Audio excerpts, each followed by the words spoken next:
Kabanata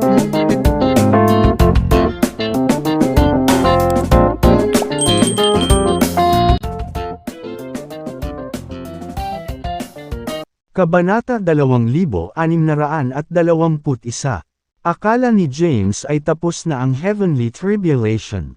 Gayunpaman, ang kidlat na kapigatian sa kalangitan ay hindi nagkalat. Nang maramdaman ang presensya ng kidlat, iniangat niya ang kanyang ulo at tumingin sa langit.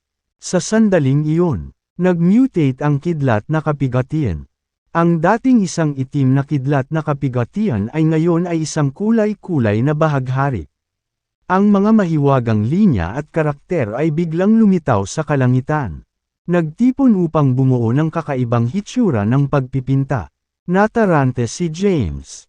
Anong nangyayari? Sophie, di ba sabi mo siyam lang ang heavenly tribulations?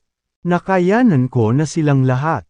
Kaya bakit ang kidlat na kapigatian ay hindi nawala ngunit sa halip ay nag-mutate? Malungkot ang ekspresyon ni Sophie. Naramdaman lang niya na kakaiba ang heavenly tribulation ni James at hindi ito magtatapos ng ganoon kadali.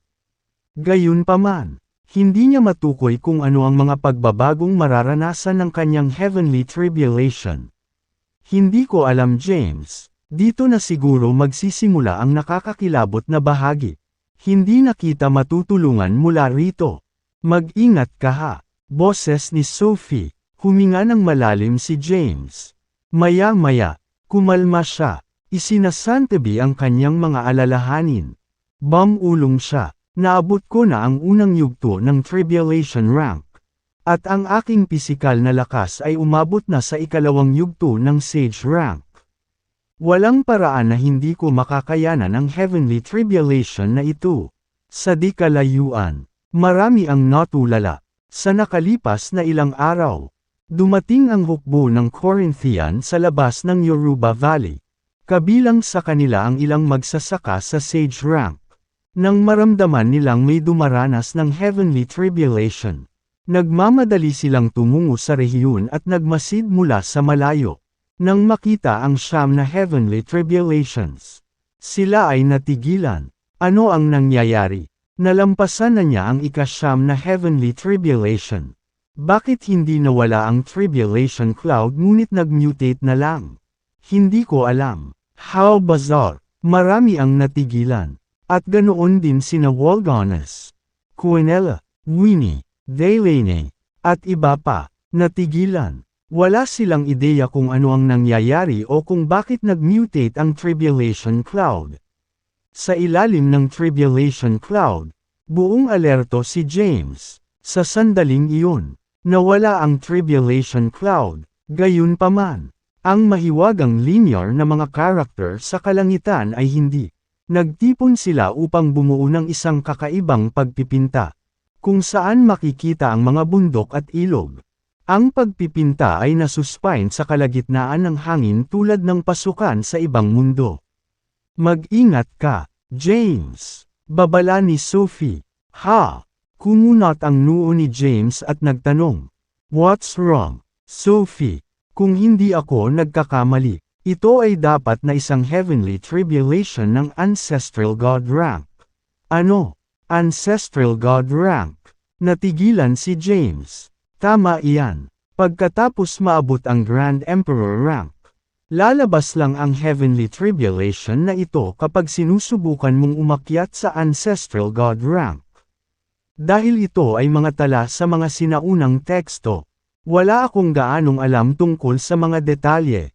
Kung hindi ako nagkakamali, sisipsipin ka sa misteryosong mundo sa kawalan. Ito ay isang ilusyon sa mundo. Isang mundo na nilikha mula sa mga batas ng langit. Sa mundong ito, kailangan mong lumaban sa abot ng iyong makakaya para mabuhay. Dumating ang boses ni Sophie. Dahil ang kanyang ama ay dating Diyos ng digmaan ng Ancient Heavenly Court. Siya ay may kaalaman sa mga bagay na ito. Huminga ng malalim si James. Sa sandaling iyon, isang napakalaking kapangyarihan ang nagmula sa loob ng painting at pilit siyang kinaladkad sa hangin. Hindi na makatiis. Hinayla siya sa ilusyong pagpipinta sa hangin.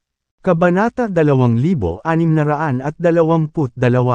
Isang illusory painting ang lumitaw sa kalangitan. Nasuspine sa kalagitnaan ng hangin. Ang pagpipinta ay nabuo ng mga mahiwagang linear na character. Parang fantasy world, bundok at ilog ang makikita sa painting. Nagkaroon ng napakalaking kapangyarihan mula sa loob ng mahiwagang mundo at pilit na hinayla si James papasok. Na hindi napigilan ang puwersa. Sa kanyang pagpasok sa ilusyon sa mundo, naramdaman niya ang malakas na alitan sa kanyang katawan. Kahit na mabigat ang kanyang pisikal na katawan, hindi pa rin siya comfortable. At ramdam niya ang pagkamot sa kanyang balat. Pagkatapos, isang sinaunang kapangyarihan ang gumutay sa hangin patungo sa kanyang direksyon, na nakakaapekto sa kanyang pisikal na katawan at kaluluwa. Pakiramdam niya umiikot ang ulo niya. Tumagal ito ng 10 segundo. Makalipas ang 10 segundo, tuluyan na siyang pumasok sa isang hindi kilalang mundo. Pagdating niya sa isang bulubundukin, iniskan niya ang kanyang paligid at bumulong. Nasaan ako? Sa harapan niya ay nagtataas ang mga puno at makakapal na mga dahon. Kulay abo ang langit, at tanging katahimikan ang bumalat sa kanya. Pagkatapos bumulong sa sarili, lumundag si James sa hangin at nakarating sa tuktok ng isang bundok. Sa pag-scan sa kanyang paligid, nakita niyang mayroon siyang umaalon na mga bundok sa paligid niya. Anong lugar ito? Sophie. Sinubukan ni James na makipag-ugnayan kay Sophie, na nasa loob ng celestial abode. Sophie, Sophie, ilang beses niyang sinubukang tawagan. Pagkatapos, sinubukan niyang maramdaman ang celestial abode. Agad naman siyang nanlamig. Hindi naramdaman ni James ang presensya ng celestial abode. Napatingin siya sa daliri niya. Nandoon pa rin ang singsing na nagmula sa celestial abode. Anong nangyayari? Nandito pa rin ang celestial abode. Pero bakit hindi ko maramdaman ang presensya nito? Natarante si James. Hindi niya alam kung nasaan siya o ang dahilan kung bakit siya naroon. Pagkatapos, naisip niya ang pag-uusap nila ni Sophie. Ito ay isang mundong nilikha ng mga batas ng langit. Dito, kailangan niyang lumaban sa abot ng kanyang makakaya para mabuhay. Kasabay nito, sa labas ng mundo, nasaksihan ng mga manunood si James na sinisipsap sa mahiwagang mundo. Ang ilusyon na mundo na nilikha ng mga batas ng langit ay nasuspine pa rin sa hangin. Sa pamamagitan ng imahe, makikita ng lahat ang tanawin ng kabilang mundo at isang imahe ni James, na ngayon ay nasa loob ng painting. Nagsalubong ang kilay ni Winnie at nagtanong, "Anong nangyayari?" Napailing si Delaney. Ito ay lampas sa kanyang pagkaunawa.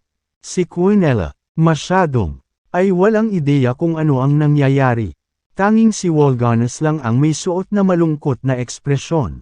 Pagkatapos ay manatiling tahimik ng ilang oras. Siya ay nagsalita. Ito ang pinaka-nakakatakot na kabigatian sa langit sa mga talaan ng mga sinaunang teksto. Nang marinig ito, lahat ay napalingon kay Wolganes. Nakatitig sa ilusyon na pinipinta sa hangin. Sinabi ni Wolganes, "Ang aking Panginoon ay isang makapangyarihang figure na nakatayo sa tuktok ng Power Pyramid." Hindi lang iyon, ngunit ang sekta sa kanyang koleksyon ay may napakalaking mga sinaunang teksto. Ang ilan ay mula sa Ancient Heavenly Court Age, habang ang iba naman ay mula sa Primeval Age. Nagmamadaling tanong ni Winnie, "Huwag na tayong manghula, sabihin lang sa amin kung ano ang nangyayari." Sabi ni Wolganes, sa Primeval Age, ang Grand Emperor rank ay hindi ang katapusan ng paglalakbay ng paglilinang. Mayroong isang ranggo na higit pa doon ang Ancestral God rank. Kabanata 2623. Maraming Ancestral God sa Primeval Age. Gayunpaman, sa Ancient Heavenly Court Age at sa Primordial Age, walang buhay na nilalang ang nakaabot sa Ancestral God rank. Ayon sa talaan ng mga sinaunang teksto, halos imposibleng maabot ang ranggo ng Ancestral God. Kakailanganin muna ng isa na makaranas ng nakakatakot na kapigatian sa langit. Kung hindi ako nagkakamali, ang nararanasan ni James sa ngayon ay ang nakakatakot na ancestral God tribulation of the primeval age. Nakita ni Wolganes ang mga talaan ng ancestral God tribulation sa mga sinaunang teksto na kinolekta ng kanyang sekta. Ang mga sinaunang tekstong ito ay hindi ipinasa mula sa primeval age. Nabuo lamang ang mga ito dahil sa pagsisikap ng ilang makapangyarihang figure ng sekta na nagtala sa kanila pagkatapos ng maraming extrapolation. Ang nararanasan ni James ay kapareho ng ancestral God tribulation. Tumingin sa kanya si Winnie at nagtanong, "Ano ang ancestral God tribulation?" Itinuro ni Wolganes ang ilusyon na mundo sa kalangitan at sinabing, ang mundong ito ay dapat likhain ng pinakamataas na batas ng langit. Samantala, ang isa na sinadya upang sumailalim sa kapigatian ay hihilahin sa tribulation world. Ayon sa mga talaan ng mga sinaunang teksto, makakaranas siya ng maraming pagsubok. Nagtanong si Quinella, anong uri ng mga pagsubok? Inisip ito ni Wolganes at sinabi, ayon sa mga talaan ng mga sinaunang teksto, ang pinakakaraniwang mga kapigatian ay mangyayari, maging mga kidlat na kapigatian. Ang isa sa mga iyon ay maaaring lipulin kahit ang isang Grand Emperor. Bukod dito, magkakaroon din ng hindi mabilang na heavenly path embodiments na kasing lakas ng peak ng Grand Emperor rank.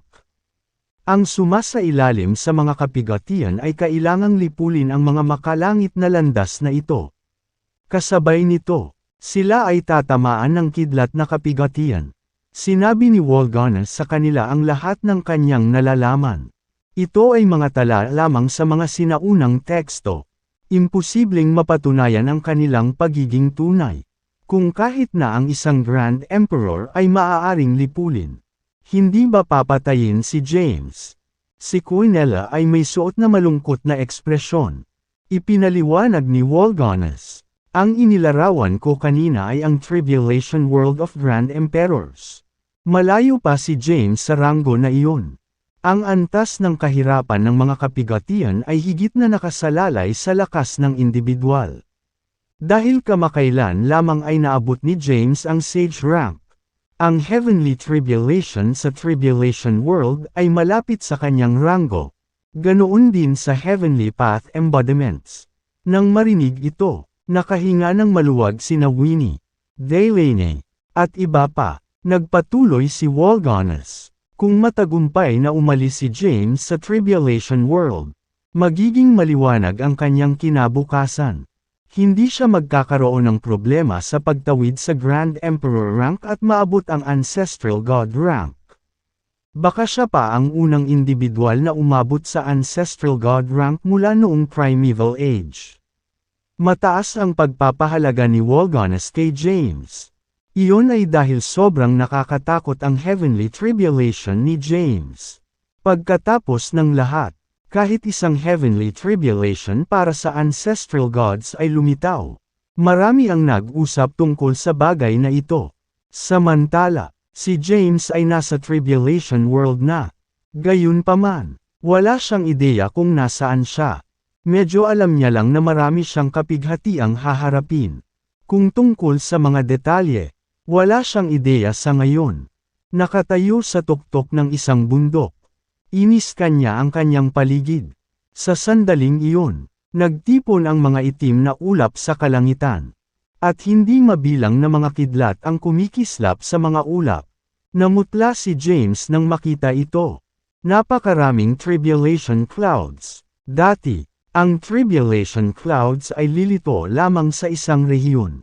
Ngayon, gayunpaman, mayroon lamang tribulation clouds hanggang sa nakikita ng kanyang mata.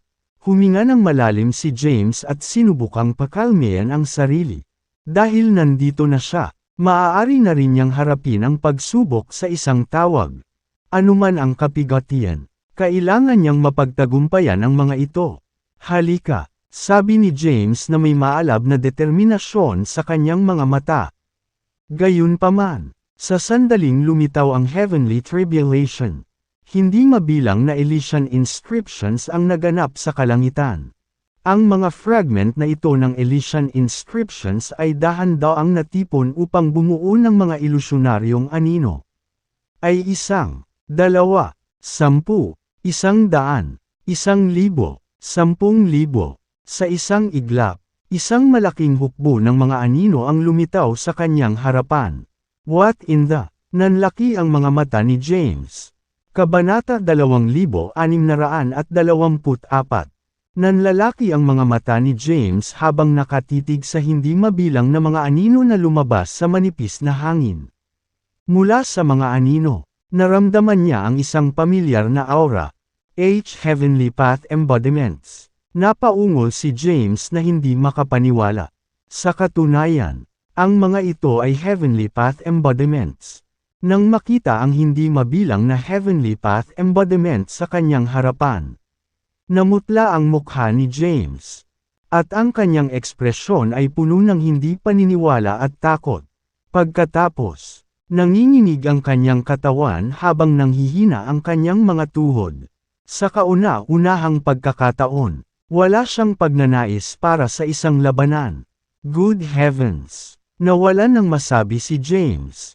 Alam na alam niya kung ano ang Heavenly Path Embodiments na ito. Minsan, lumitaw ang isa sa kanila pagkatapos niyang makamit ang maraming tagumpay ng sunod-sunod. Nagtagumpay lamang si James na talunin ito matapos ipatawag ang kanyang buong lakas. Natuluyang naubos ang kanyang enerhiya sa proseso.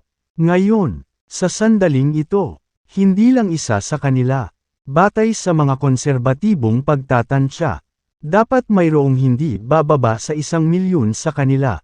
Nang ibabaw ang takot kay James. At ang takot ay tuluyang nawalan ng lakas. Gusto niyang tumakas. Habang iniskan niya ang kanyang paligid sa takot, sinubukan niyang maghanap ng exit para makaalis sa lugar na ito. Gayunpaman, ang mundong ito ay walang hangganan. Unti-unting pinalibutan siya ng Heavenly Path Embodiments. Bukod pa riyan, ang tribulation cloud sa kalangitan ay umikot. At ang nakakatakot na kidlat na kapigatian ay dumaan sa mga ulap. Ang nakabibinging mga putok ay umalangaw sa buong tahimik na mundong ito. Bawat dagandong ng kidlat ay nanginginig ang kaluluwa ni James at nablangko ang isip.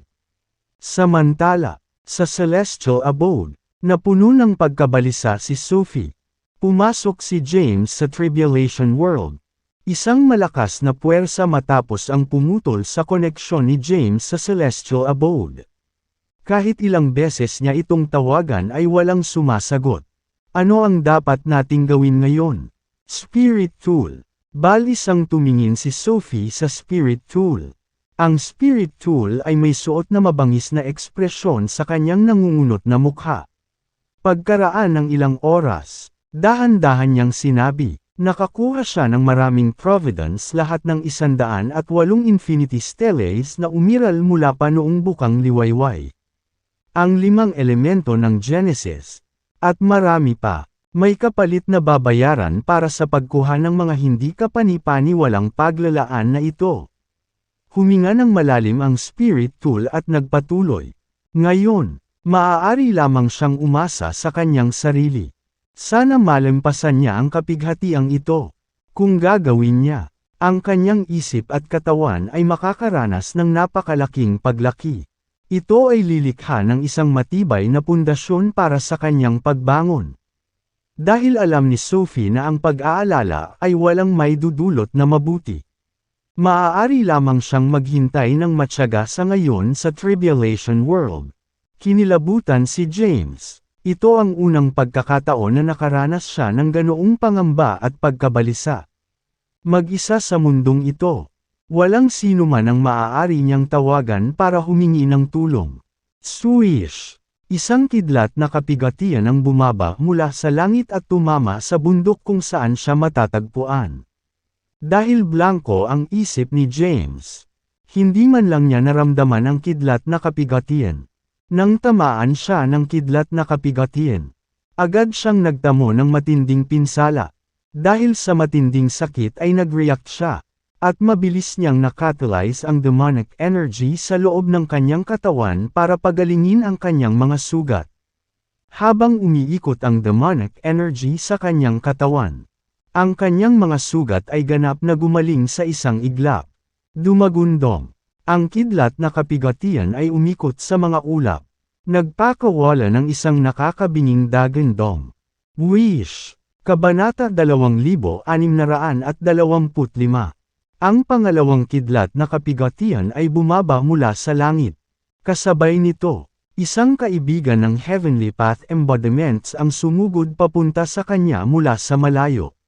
Sa pagbuo ng militar, mabilis silang sumugod sa kanya habang nagpapalabas ng makapangyarihang aura. Naramdaman ni James na ang Heavenly Path Embodiment na ito ay nasa ikatlong yugto ng Mage rank. Bagamat mababa ang kanilang ranggo, sila ay mga Heavenly Path Embodiment na umabot sa tugatog ng kanilang mga ranggo at hindi lamang mga cultivator. Ang Heavenly Path Embodiment sa ganoong ranggo ay magagawang lipulin ang mga cultivator sa Sage rank ng may ganap na kadalian. Nang makita ang walang katapusang sangkawan ng Heavenly Path Embodiments, huminga ng malalim si James. Mamatay. Angal niya. Naglalaman ng napakalaking kapangyarihan. Ang kanyang dagandong ay umalangaw sa buong rehiyon. At ang mga walang hugis na sound wave ay pinutol sa hangin, na nagwasak sa mga bundok sa kanyang paligid. Habang siya ay umuungal, bumukas ang lahat ng kanyang mga pores sa sandaling iyon. At ang sword energy ay naging material mula sa kanila. Pagkatapos, nagtipon sila para magporma ng espada. Habang ninanais ng kanyang Yogacara na magkaroon ng espada, ikinuyong niya ang kanyang mga kamao upang maramdaman ang kapangyarihan ng Yogacara. Dahan-dahan ngunit unti-unti, nawala ang takot sa kanyang puso, at ang kanyang pagnanais para sa labanan ay nag-alab.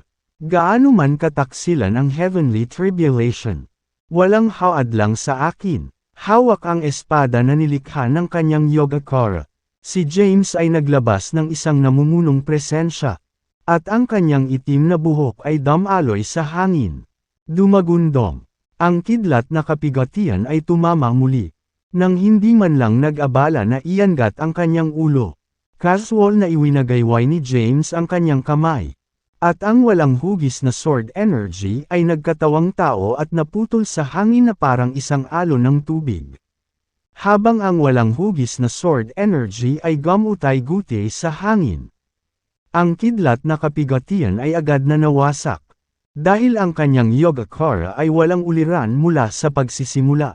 Tunay na kapangyarihan nito ay tunay na ipinakita pagkatapos niyang maabot ang ikatlong yugto ng Yogacara.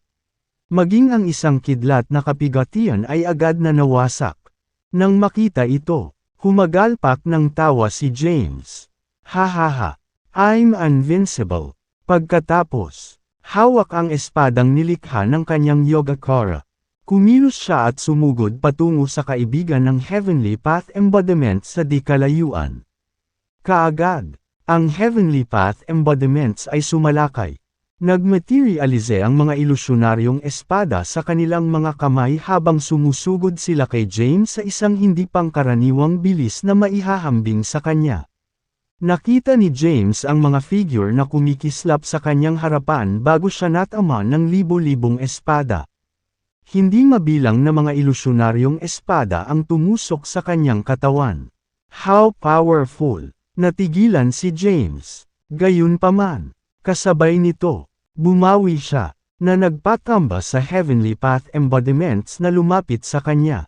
Hindi lang iyon. Ngunit nakatalyze din niya ang demonic energy at mabilis na pinagaling ang kanyang mga sugat bago nakatalyze ang true elemental essence sa loob ng kanyang katawan.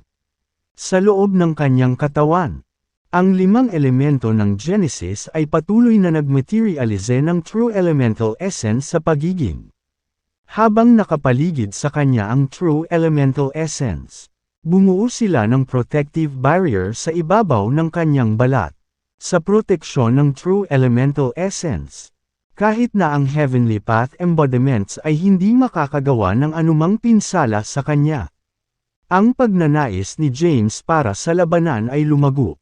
Hawak ang nagniningning na espada sa kanyang kamay. Sumugod siya patungo sa kaibigan ng Heavenly Path embodiments at nakibahagi sa isang matinding labanan laban sa kanila. Sa kabilang dulo ng Tribulation World, may isa pang matinding labanan na naganap dito. Mabangis na nakikipaglaban ang isang individual laban sa isang kaibigan ng Heavenly Path embodiments.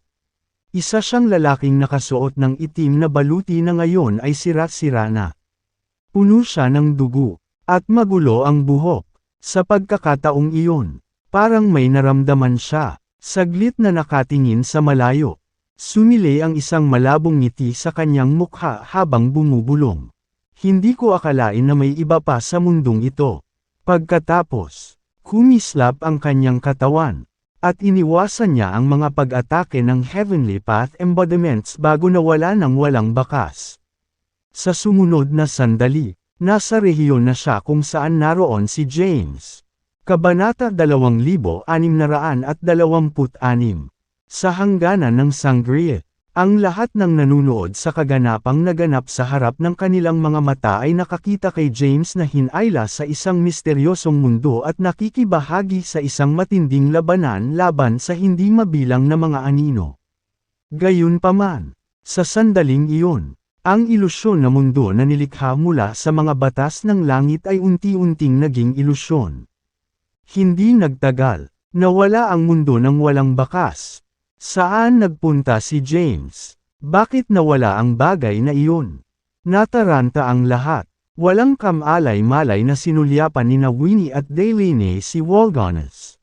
Nakumunat ang kanyang mga kilay at nagkibit balikat, na nagsasabing, "Huwag mo akong tingnan. Hindi ko rin alam kung ano ang nangyayari." Kasabay nito, sa Tribulation World, sumakay si James papunta sa kaibigan ng Heavenly Path embodiments. Sa proteksyon ng True Elemental Essence, wala silang nagawang pinsala sa kanya ngayon. Dahil nagkaroon siya ng isang hindi magapi na Yogacara at Sword Energy na naging material mula rito. Patuloy niyang ibinabalik ang Heavenly Path embodiments. Gayunpaman, ang Heavenly Path embodiments ay hindi mga buhay na nilalang at hindi kayang mamatay. Dahil sila ay ginawa mula sa mga batas ng langit. Imposibleng lipulin sila. Sa simula, hindi mapigilan ni James. Gayunpaman, habang tumatagal ang laban, hindi nauubos ang kanyang true essence. This can't goon. Habang unti-unting nauubos ang kanyang true essence, nakaramdam siya ng nagbabantang banta. Kung magpapatuloy ang labanang ito, ang kanyang true essence ay mauubos. Kung mangyari iyon, mamamatay siya sa labanan. Anong gagawin ko? Nagpanik si James. Sa sandaling siya ay nag-ambala. Hindi mabilang na Heavenly Path embodiments ang umaatake sa kanya ng mabangis. Ang kanilang mga espada ay natatangi, na pumipigil kay James sa pag-mount ng isang diskarte sa depensa. Sa isang iglap, tinamaan siya ng libo-libong espada. Kahit na pinuprotektahan ng True Elemental Essence ang kanyang katawan, nagtamo siya ng mga pinsala. Sa di kalayuan, tahimik na sumulpot ang isang lalaki.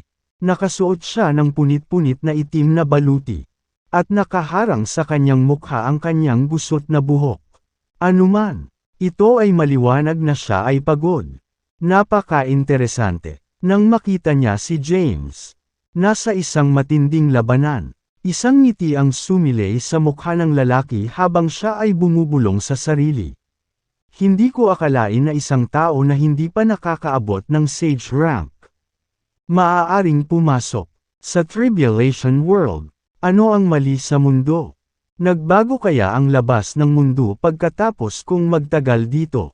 Habang pinapanood niya ang laban ni James, hindi siya masama. Gayunpaman, ang paglaban ay walang saysay. Imposibleng malampasan ang kapighatiang ito kapag nahaharap sa walang katapusang sangkawan ng Heavenly Path embodiments. Kapag naubos na ang true essence niya, Mamamatay siya sa mga kamay ng Heavenly Path embodiments. Nakita na ng lalaki ang kapalaran ni James. Hindi niya magagawang umalis ng buhay sa tribulation world. Sabi na nga lang, siguradong marami siyang kayamanan sa pag-aari niya. Nakita niya ng buo si James at ang lahat ng mayroon siya. Nakakatakot na heavenly tribulation sa ganoong cultivation rank. Maliwanag ang kanyang kinabukasan. At walang hangganan ang kanyang potensyal. Malungkot ang ekspresyon ng lalaki. Alam na alam niya kung anong uri ng heavenly tribulation ito. Lilito lamang ito kapag may tatawid na sa Grand Emperor rank. Kapag nalampasan niya ang kapighatiang ito, siya ay magiging isang ancestral god. Gayunpaman, dahil hindi pa naabot ni James ang sage rank, hindi pa ito nagagawa. Marahil ang pagkakataon ay lumitaw para sa akin upang madaig ang ancestral god tribulation. Tumingin ang lalaki kay James.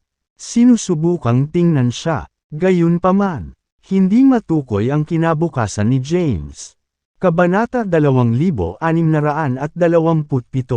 Hindi yun gag-ana.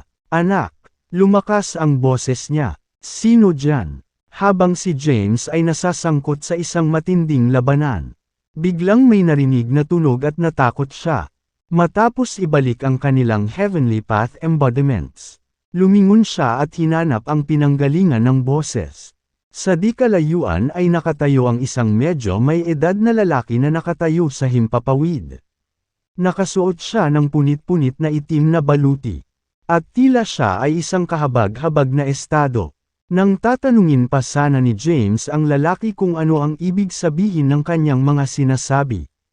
Hinampos siya ng kalaban sa likod. Siya ay pinalipad ng nakakatakot na puwersa at agad na nagtamo ng mga pinsala. Maingat na huwag ibaba ang kanyang pagbabantay. Siya ay nag-concentrate sa pakikipaglaban sa Heavenly Path embodiments ng buong puso at pinatatag ang sitwasyon. Sabay tanong, sino ka? Bakit ka nandito? Sa di kalayuan, mahinang ngumiti ang lalaki at sinabing, hindi mo kailangang malaman kung sino ako. Dapat mong simulan alang ang iyong sarili na maswerte na nakilala mo ako. Kung hindi, hindi mo malalagpasan ang kapighatiang ito. Nang marinig ito, sabi ni James, pakiusap, ibigay mo sa akin ang iyong patnubay. Sir, kahit na mayroong sword energy ng Ancestral Sword Master sa loob ng iyong katawan. Wala kang swordsmanship ng Sword Master. Sabi ng lalaki. Tinanong niya, gaano karami ang alam mo tungkol sa swordsmanship ng Ancestral Sword Master? Sa gitna ng labanan, sumagot si James, hindi ko alam. Natutunan ko lang ang mga pangunahing kaalaman at pinagsama ang ilang mga diskarte sa espada. Sapat na iyon, sabi ng lalaki. Ngayon, hayaan mo akong sabihin sa iyo sa madaling sabi ang higit patungkol sa swordsmanship ng Ancestral Sword Master. Ang kanyang swordsmanship ay nahahati sa 5 yugto sword moves: Sword Shadow, Sword Heart, Sword Intent, at Singularity. Ang 5 yugto ay maaaring linangin pareho sa kabuuan ng individual. Walang mga diskarte sa espada ang independent sa mga yugtong ito. Ang pinakapangunahing diskarte sa espada ay ang mga galaw, na kilala rin bilang sword moves. Ang Sword Shadow ay ang pangalawang yugto. Ano ang Sword Shadow? Maaari mong itanong. Ang anino ay tumutukoy sa panlabas. Ang anino ng espada. Ang Sword Heart ay tumutukoy sa puso ng sword wielder. Ang parehong mga diskarte sa espada ay nagtataglay ng iba't ibang kapangyarihan depende sa puso ng wielder. Ang Sword Intent ay tumutukoy sa layunin ng espada at puso. Ang Singularity ay tumutukoy sa pagsasanib ng lahat ng 5 yugto at ang pagkumpleto ng swordsmanship. Ang Ancestral Sword Master ay walang kapantay dahil pinagsama niya ang lahat ng sword technique sa mundo sa isa. Kunin ang sword move ng First Sword Realm bilang halimbawa. Pinagsama ng Ancestral Sword Master ang bawat sword technique sa mundo sa isa. Nagayon din sa kanya na sirain ang lahat sa kanyang landas sa isang solong galaw. Nag-echo ang boses niya sa isip ni James. Sinabi na sa kanya ni Sophie ang tungkol dito dati. Sinabi niya na ang mas maraming diskarte sa espada na pinagsama sa isa. Mas malaki ang kanilang kapangyarihan. Pinagsama-sama niya ang maraming diskarte sa espada. Ang ilan ay mga diskarte sa espada na natutunan niya sa nakaraan. Habang ang iba ay natutunan niya sa Ancient Clan of the Ancient Realm. Sa pamamagitan ng pagsasama-sama ng mga diskarte sa espada na ito sa isa. Ang kapangyarihan ng kanyang mga galaw ay nakakatakot. Gayunpaman, ang sword move ng First Sword Realm ang tanging natutunan niya sa 5 Great Sword Realms ng Sword Master. Hindi niya sinasali ang kanyang sarili sa iba. Panuurin ng mabuti ang mga Heavenly Path embodiment na iyon. Ang kanilang mga diskarte sa espada ay ang pinakamahusay sa mundo. Hindi ko hinihiling sa iyo na magkaroon ng insight sa 5 Great Sword Realms. Ngunit hindi ko alam ang isa sa mga ito. Alamin ang mga sword technique ng Heavenly Path embodiment na ito at pagsamahin ang mga ito sa sword move ng First Sword Realm. Kung magtagumpay ka sa paggawa nito, makakalabas ka sa Tribulation World. Kung hindi, malilipol ka lang kahit na may Infinity Steles. Ang 5 elemento ng Genesis, at ang sword energy ng Ancestral Sword Master. Inialok ng lalaki ang kanyang payo. Kabanata 2628. Alamin ang mga sword technique ng Heavenly Path embodiments at pagsamahin ang mga ito sa sarili niyang sword technique. Natarante si James. Alam niya kung gaano kahirap pagsamahin ang mga diskarte sa espada. Noon, matyaga niyang pinagsama ang mga ito sa Celestial Abode. Huminga ng malalim si James. Kasabay nito, napagmasdan niya ang Heavenly Path embodiment sa kanyang paligid habang nakikibahagi sa isang matinding labanan laban sa kanila. Gaya ng naisip niya, ang mga sword technique ng Heavenly Path embodiments na ito ay sophisticado. Ang ilan ay kakaiba, habang ang iba ay patuloy na nagbabago. Mayroong lahat ng uri ng sword moves. Kahit na hindi niya gaanong naiintindihan ang tungkol sa 5 Great Sword Realms ng Ancestral Sword Master. Medyo naiintindihan niya na ang mga sword technique na ginawa ng Heavenly Path embodiment na ito ay naglalaman ng 5 Great Sword Realms. Gayunpaman, ngayon, kailangan niyang malaman ang tungkol sa iba pang sword moves. Mayroong 10,000 ng Heavenly Path embodiment sa kanyang paligid. Bawat segundo, nilalaslas nila si James gamit ang kanilang mga espada. Ang sword moves na ginawa ng mga Heavenly Path embodiment na ito ay lumabas sa kanyang isipan. Gayunpaman, sa sandaling siya ay ginulo. Siya ay sinaktan. Kahit na pinuprotektahan ng True Elemental Essence ang kanyang pisikal na katawan. Nagdusa siya ng matinding pinsala. Lumitaw ang mga peklat sa kanyang katawan. At ang enerhiya ng dugo sa loob ng kanyang katawan ay umikot. Na naging sanhi ng pagbuga niya ng isang subo ng dugo. Mag-ingat na hindi na maabala pa. Buong puso siyang tumutok sa labanan. Gayunpaman, ang paggawa nito ay lubhang naubos ang kanyang enerhiya. Batay sa kasalukuyang bilis, ang kanyang true essence ay malapit ng maubos. Anong gagawin ko? Nagsimulang magpanik si James. Imposible para sa kanya na matutunan ang mga diskarte sa espada at pagsamahin ang mga ito sa isang araw. Mas mababa sa 1 minuto. Ito ay partikular na espada para sa pinakamataas na pamamaraan ng hehe na ginawa ng path embodiments.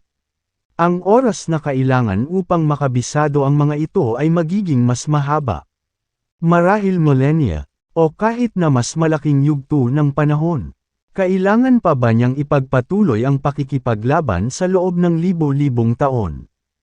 Nang maisip niya iyon, napuno ng kawalan ng pag-asa ang kanyang puso.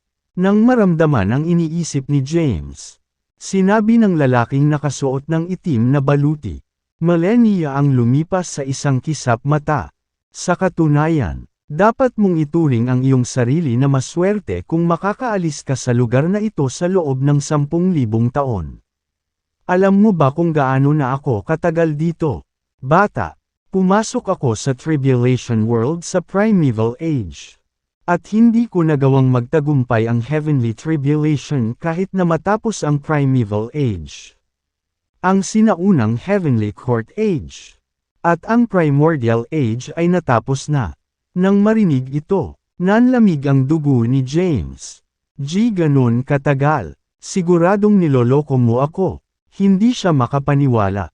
Alam niyang may 3 panahon bago ang kontemporaryong panahon ng Apocalypse. Gayunpaman, wala siyang ideya kung gaano karaming oras ang partikular sa bawat panahon. Alam lang niya na daan-daang halos ilang taon na ang lumipas mula noong Primeval Age. Magtrabaho ka, anak. Siya nga pala, kailangan mong gamitin ng matipid ang true essence mo. Huwag na huwag hayaang tuluyan itong maubos.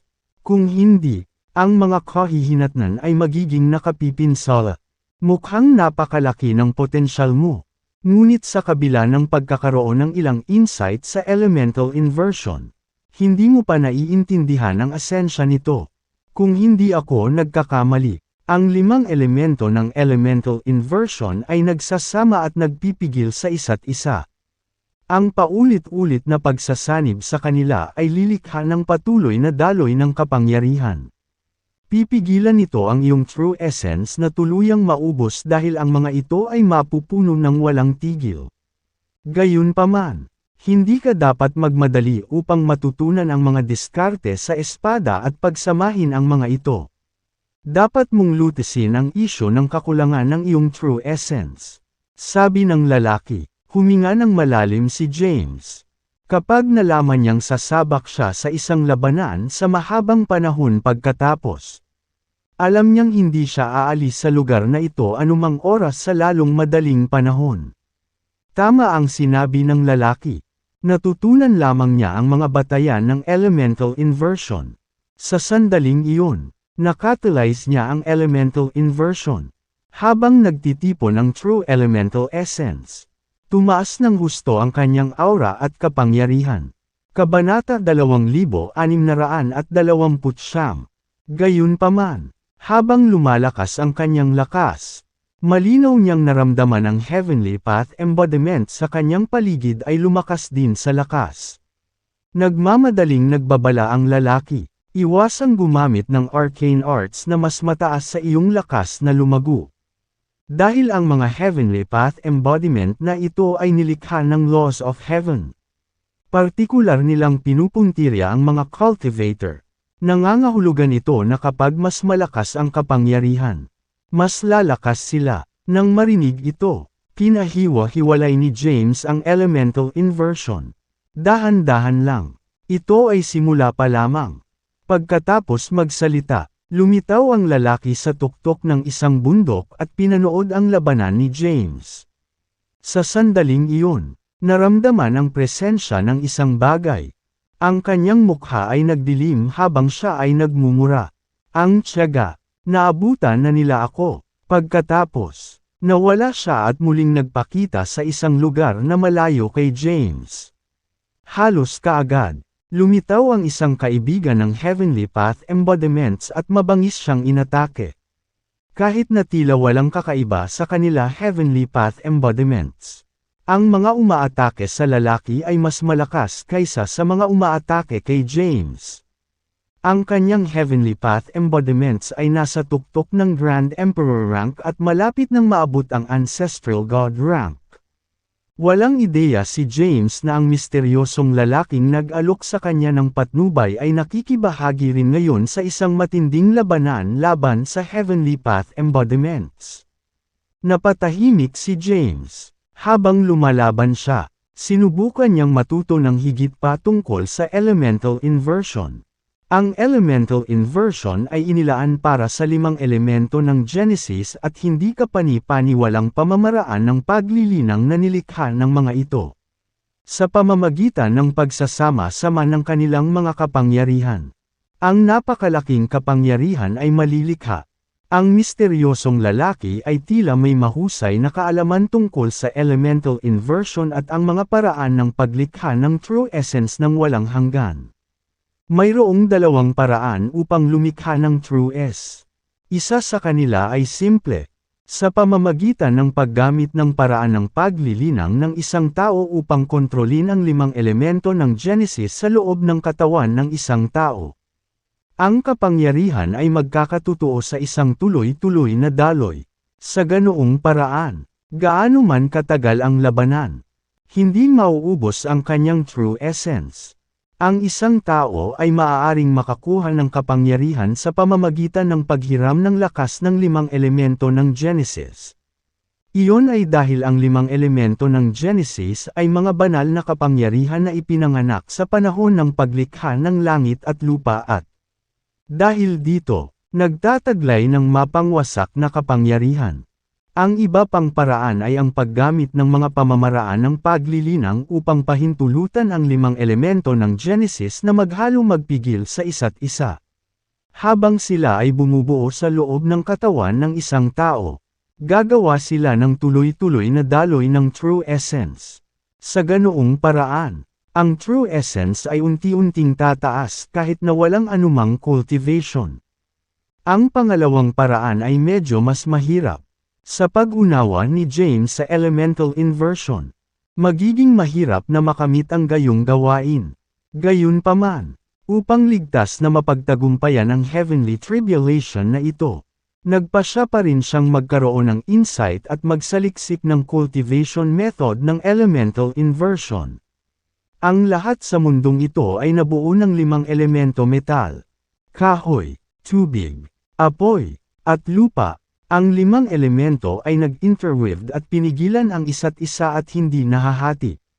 Kung wala silang pagsasama-sama sa isa't isa, ang mga nilalang at mga nilikha ay hindi iiral. Kung wala silang pinipigilan ang isa't isa, walang mga pagpigil, at hindi mapapanatili ang kaayusan. Ang kahoy ay nagbunga ng apoy.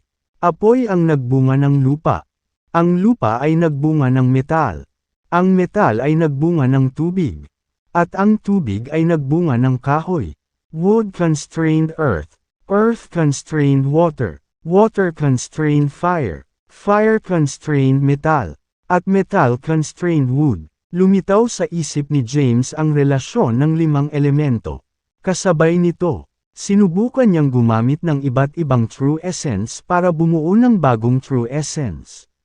Pagkatapos, gagamitin niya ang bagong true essence at pagsasamahin ang mga ito sa iba pang true essence para gumawa ng mga bago. Ang true elemental essence ay natipon sa 5 organo ni James. Habang unti-unti siyang nagkakaroon ng insight, ang 5 organo ay bumuo ng isang koneksyon at lumikha ng isang solong kolektibo. Ang 5 organ ay tila nabuo ng isang magic circle. Iba't ibang true essences ang naganap at nagbunga ng mga bago. 1/3. Habang sila ay umiikot sa buong katawan. Isang tuloy-tuloy na daloy ng kapangyarihan ang nalikha. Walang ideya si James kung gaano na niya katagal sinusubukang intindihin ang elemental inversion. Ang alam lang niya ay patuloy niyang sinusubukang intindihin ang elemental inversion upang makabuo ng magic circle na nagpapahintulot sa 5 elemento sa loob ng kanyang katawan na mag-interweave at magpigil sa isa't isa. Habang nabuo ang 5 elements magic circle, naging core ang kanyang katawan. Sa sandaling umikot ang magic circle, ang enerhiya ng langit at lupa ay hinihigop sa mga pores at pumasok sa kanyang katawan. Matapos makapasok sa 5 elements magic circle, sila ay pino at binago sa elemental power. Nagawa ko. Natuwa si James. Matapos mabuo ang elemental inversion magic circle, hindi na niya kailangang mag-alala na maubos ang kanyang enerhiya. Mula ngayon, ang kanyang katawan ay automatikong sumisipsip ng kapangyarihan ng langit at lupa nang hindi sinasadyang linangin ito. Habang ang 5 elemento ay nagsasama sa isa't isa, isang tuloy-tuloy na daloy ng kapangyarihan ang nalikha, tulad ng inaasahan sa supernatural power na nilikha ng 5 ancestral gods. How unbelievable! Hindi napigil ang mapabulalas ni James. Kabanata 2630. Sa gitna ng labanan, Nakayanan ni James ang napakalaking pressure at nakakuha ng higit pang insight sa elemental inversion. Gamit ang 5 organo na kumikilos bilang isang daluyan, nakuha niya ang insight sa elemental inversion formation. Matapos malikha ang formation, ang true elemental essence ay nakipag-ugnay sa isa't isa at lumikha ng isang tuloy-tuloy na daloy ng kapangyarihan. Kasabay nito, hinigop nito ang kapangyarihan ng langit at lupa. Walang ideya si James kung gaano siya katagal nakipaglaban o kung gaano siya nakakuha ng insight sa elemental inversion. Alam niya lang na paulit-ulit na nauubos ang kanyang true energy. At ang bagong kapangyarihan na nilikha ng 5 elemento ng Genesis ay muling nagpuno sa kanila. Matapos malikha ang formation, nakahinga ng maluwag si James. Ngayon, kailangan niyang matutunan ang sword moves. Magkaroon ng insight sa mga ito, at pagsamahin ang mga ito. Matapos ang mahabang labanan, natatakpan na ng mga sugat ang kanyang katawan, na hindi gumaling. Sa kabutihang palad, ang kanyang pisikal na katawan ay hindi pangkaraniwan. Kung hindi, siya ay matagal ng patay. Huminahon siya, matapos ay relax ang kanyang isip. Ang bawat galaw ng Heavenly Path embodiment sa kanyang paligid ay lumabas sa kanyang isipan. Habang nakikipaglaban si James sa kanila, nagkaroon siya ng insight sa kanilang mga galaw sa parehong oras. Kailangan lang niyang kabisaduhin ang sword moves. Pagkatapos kabisaduhin ang mga ito, kailangan niyang pagsamahin ang mga ito sa kanyang sarili. Gayunpaman, kahit na ito ay mukhang simple sa isang sulyap, ito ay lubhang mahirap. Ang mas maraming sword moves na pinagsama-sama, mas mahirap na makakuha ng insight sa mga ito sa ibaba ng kalsada. Si James ay nasangkot sa isang matinding labanan sa isang mundong puno ng mga kidlat na kapigatian at mga embodiment ng landas sa langit. Hindi siya naglakas loob na iwanan ang kanyang pagbabantay kahit sa isang maikling sandali. Dahil sa takot na ang Heavenly Path embodiments ay lumabas mula sa likuran at bibigyan siya ng isang nakamamatay na suntok. Kahit napagod na siya, hindi siya naglakas loob na magpahinga. Sa panahon ng labanan, dahan-dahan niyang natutunan ang maraming sopistikadong sword moves at sinubukang pagsamahin ang mga diskarte sa espada. Ang paghampas ay ang pinakamagandang paraan ng paglilinang. Sa buong labanan, ang pamamaraan ng espada ni James ay lalong lumalim. At pinagsanib niya ang higit pang mga diskarte sa espada. Dahil dito, ang kapangyarihan ng kanyang sword moves ay lalong lumakas. Matapos makipaglaban at magkaroon ng insight para sa Diyos ay alam na kung gaano katagal. Hindi pa banggitin ang napakaraming sword moves na kanyang pinagsama-sama. Maaari na niyang i-slash ang isang Heavenly Path embodiment sa isang slash. Ngayon, ang kanyang pisikal na lakas ay lalo pang tumaas, na umabot sa ika-5 yugto ng Sage. Samantala, nadagdagan din ang true essence niya. Ang Heavenly Tribulation ay malayong matapos. Nang lumitaw ang ika-2 yugto ng Heavenly Tribulation, matagumpay niyang nalampasan ang ika-2 at ika-3 kapigatian sa gitna ng labanan. Sa sandaling ito, ang kanyang lakas ay umabot na sa rurok ng ika-3 yugto ng Tribulation rank. Magiging sage ba ako sa Tribulation world? Habang tinitingnan ni James ang Heavenly Path embodiments na lumitaw sa kanyang paligid at ang mga bata na kapigatian na bumababa mula sa langit, hindi niya maiwasang mapabuntong hininga. Sa ilalim ng gayong mga kalagayan, walang paraan na hindi siya magiging isang sage sa Tribulation world. Sa kabilang dulo ng Tribulation world, matapos lipulin ang isang kaibigan ng Heavenly Path embodiments, ang misteryosong lalaki ay umatras mula sa labanan at nagtungo sa rehiyong kinaroroonan ni James. Nang makita si James, nasa gitna ng matinding labanan, at ang mga pamamaraan ng espada na kanyang ginawa, sumilay ang ngiti sa kanyang maputlang mukha habang bumubulong. Siguradong mabilis siyang mag-aaral. Nagawa niyang maunawaan ang asensya ng elemental inversion sa maikling panahon. Hindi lamang iyon, ngunit ang kanyang diskarte sa espada ay tumaas ng husto. Nakakahiya na ang kanyang ranggo ay masyadong walang halaga. Kung hindi, sa kanyang sword technique, siya ay naging isa sa mga hegemon ng mundong ito. Kontento siya sa performance ni James. Hindi mangyayari iyon. Cade, para makaalis sa Tribulation World, kailangan mong lipulin ang lahat ng Heavenly Path embodiments sa isang galaw lang. Nang isagawa ni James ang mga diskarte sa espada, nahuhulog siya sa hindi kapani-paniwalang pakiramdam na ito. Sa paglipas ng mahabang panahon, ang mga diskarte sa espada ay maaaring gumawa ng kanyang pukse ng Healy Path embodiments ng madali. Sa sandaling iyon, isang boses ang dumating, at tinipon ni James ang kanyang sarili. Sa pag-scan sa hindi mabilang na Heavenly Path embodiments sa kanyang paligid, ikinapansin niya ang kanyang kilay. Puksein silang lahat sa isang galaw. Kabanata 2631. Napatulala si James. Sa lugar na ito, mayroong hindi bababa sa 1,000,000 Heavenly Path embodiments. Paano niya magagawang lipulin silang lahat sa isang galaw? Paano ko sila lilipulin? Kailangan niyang itanong. Sabi ng misteryosong lalaki, sa unang yugto pa lang ng swordsmanship. Ito ay ganap na imposible. Ang iyong unang yugto ng swordsmanship ay umabot na sa isang napakalalim na estado. Dapat mong subukang maunawaan ang ikalawang yugto. Kapag nakakuha ka ng mas mahusay na pag-unawa sa ikalawang yugto, maaari mong gawin ito. Ang swordsmanship ng Ancestral Swordmaster ay kilala at nakakagulat sa mga tao sa buong mundo. Kahit na hindi ko ito sinasadyang nilinang.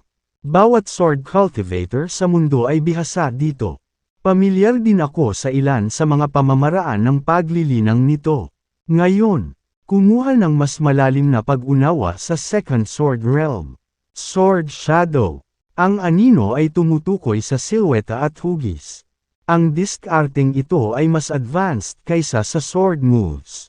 Ipikit mo ang iyong mga mata at alalahanin ang sword moves na iyong natutunan. Isipin ang iyong sarili bilang isang anino. Isipin ang iyong espada bilang isang anino. At isipin ang mga galaw na ginagawa mo bilang mga anino. Sa misteryosong ilalim ng lalaki, sinimulan ni James na linangin ang ikalawang yugto ng pagiging espada. Sa sandaling iyon, bawat sword technique na natutunan at pinagsama-sama niya ay nahati sa kanyang isipan. Na bumubuo ng libo-libong sword moves. Tila may anino na may hawak na espada sa kanyang isipan. Bawat galaw ay maaring maging anino. Lumitaw sa isip ni James ang mga anino ng iba pang sword technique. Nagsimula siyang gayahin ang mga ito. Si James ay nakikibahagi sa isang matinding labanan sa Heavenly Path embodiments. Biglang naging kakaiba ang kanyang katawan. Sa isang tries, hindi mabilang na mga anino ang lumitaw sa kalangitan. Iba-iba ang hugis ng bawat anino. Ang bawat anino ay tumutugma sa iba pang sword moves. Kahit saan magpunta ang mga anino, ang Heavenly Path embodiments ay nawasak. Sa di kalayuan, mukhang natuwa ang misteryosong lalaki. Hindi masama, sa kaunting patnubay lang ay nahawakan na niya ito.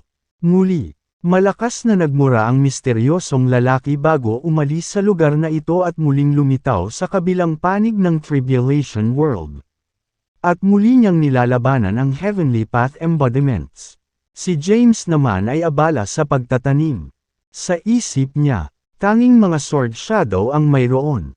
Kapag ang sword shadows ay sumagi sa kanyang isipan, ang kanilang mga anino ay lilito sa kalangitan. Ang kalangitan ay natatakpan ng isang masa ng mga anino na patuloy na umaatake sa Heavenly Path embodiments. Gayunpaman, ang Heavenly Path embodiments ay nabuo sa pamamagitan ng Law of Heaven na nagsasama-sama. Pagkatapos niyang sirain ang mga ito, mas maraming Heavenly Path embodiment ang lumitaw ng walang katiyakan. Sa Tribulation World, ang Sword Shadows ay kumikislap sa paligid. 10,000 sword shadows ang lumitaw. Sa sandaling ito, Ang Sword Shadows ay nagsanib. At ang ilusyon ng mga anino ay naging totoo. Sa sandaling nagsanib ang Sword Shadows. O sa halip sa sandaling nagsanib ang hindi mabilang na sword moves ni James.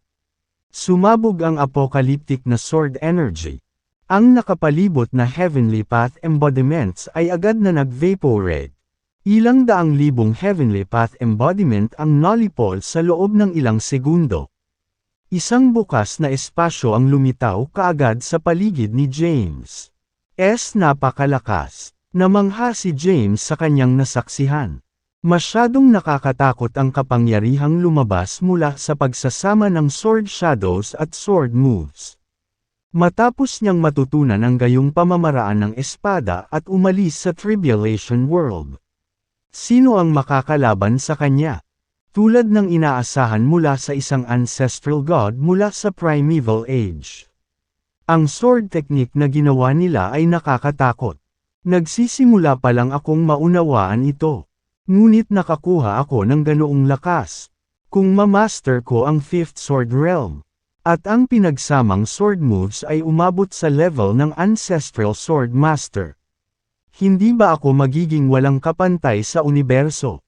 Sa pagtingin sa bukas na espasyo ay lumitaw sa kanyang paligid.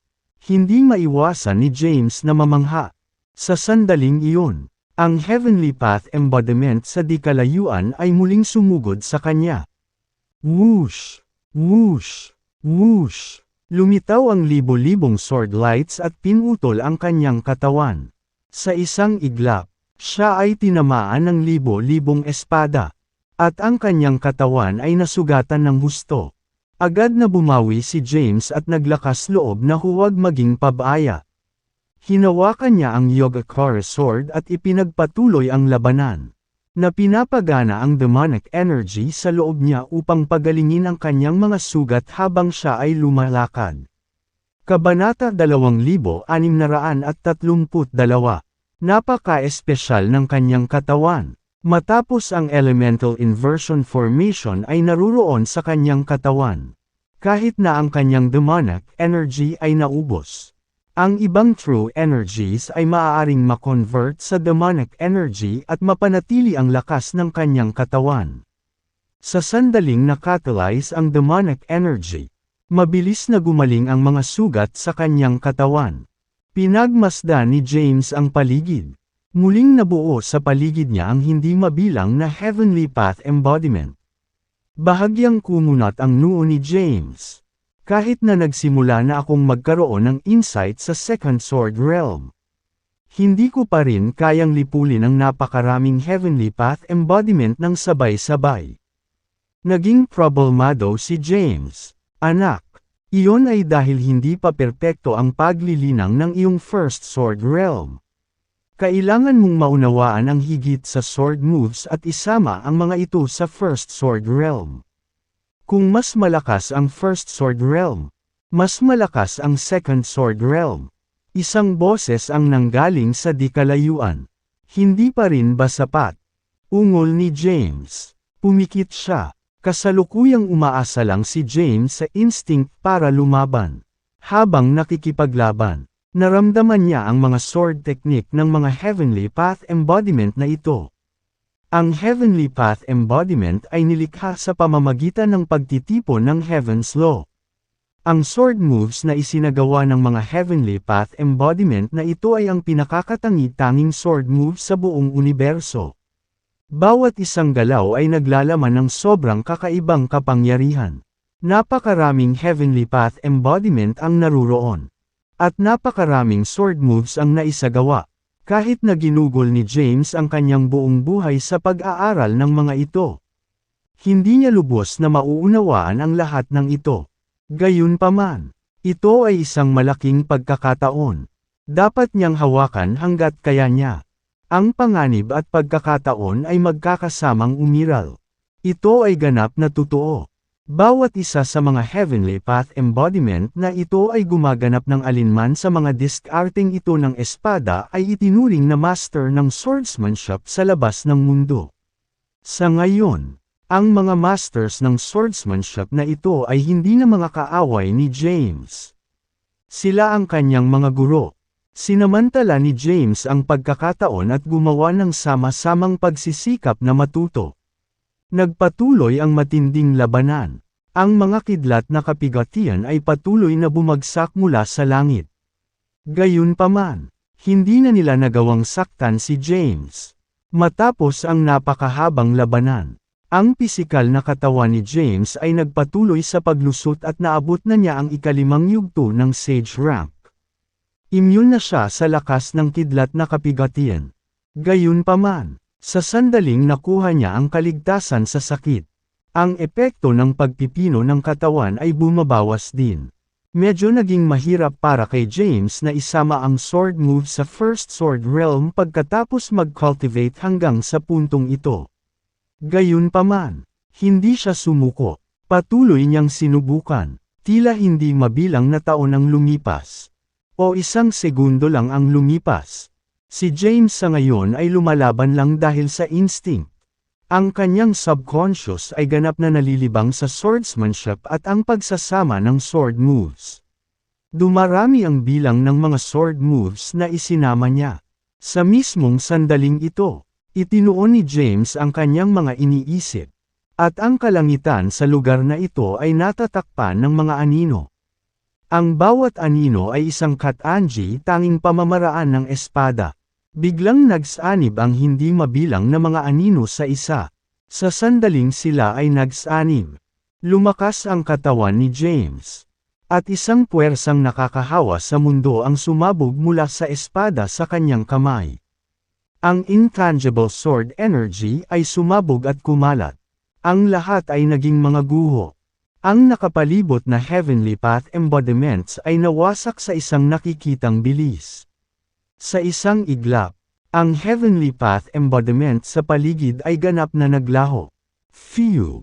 Huminto si James. Huminga ng malalim. Mabilis niyang sinuri ang paligid.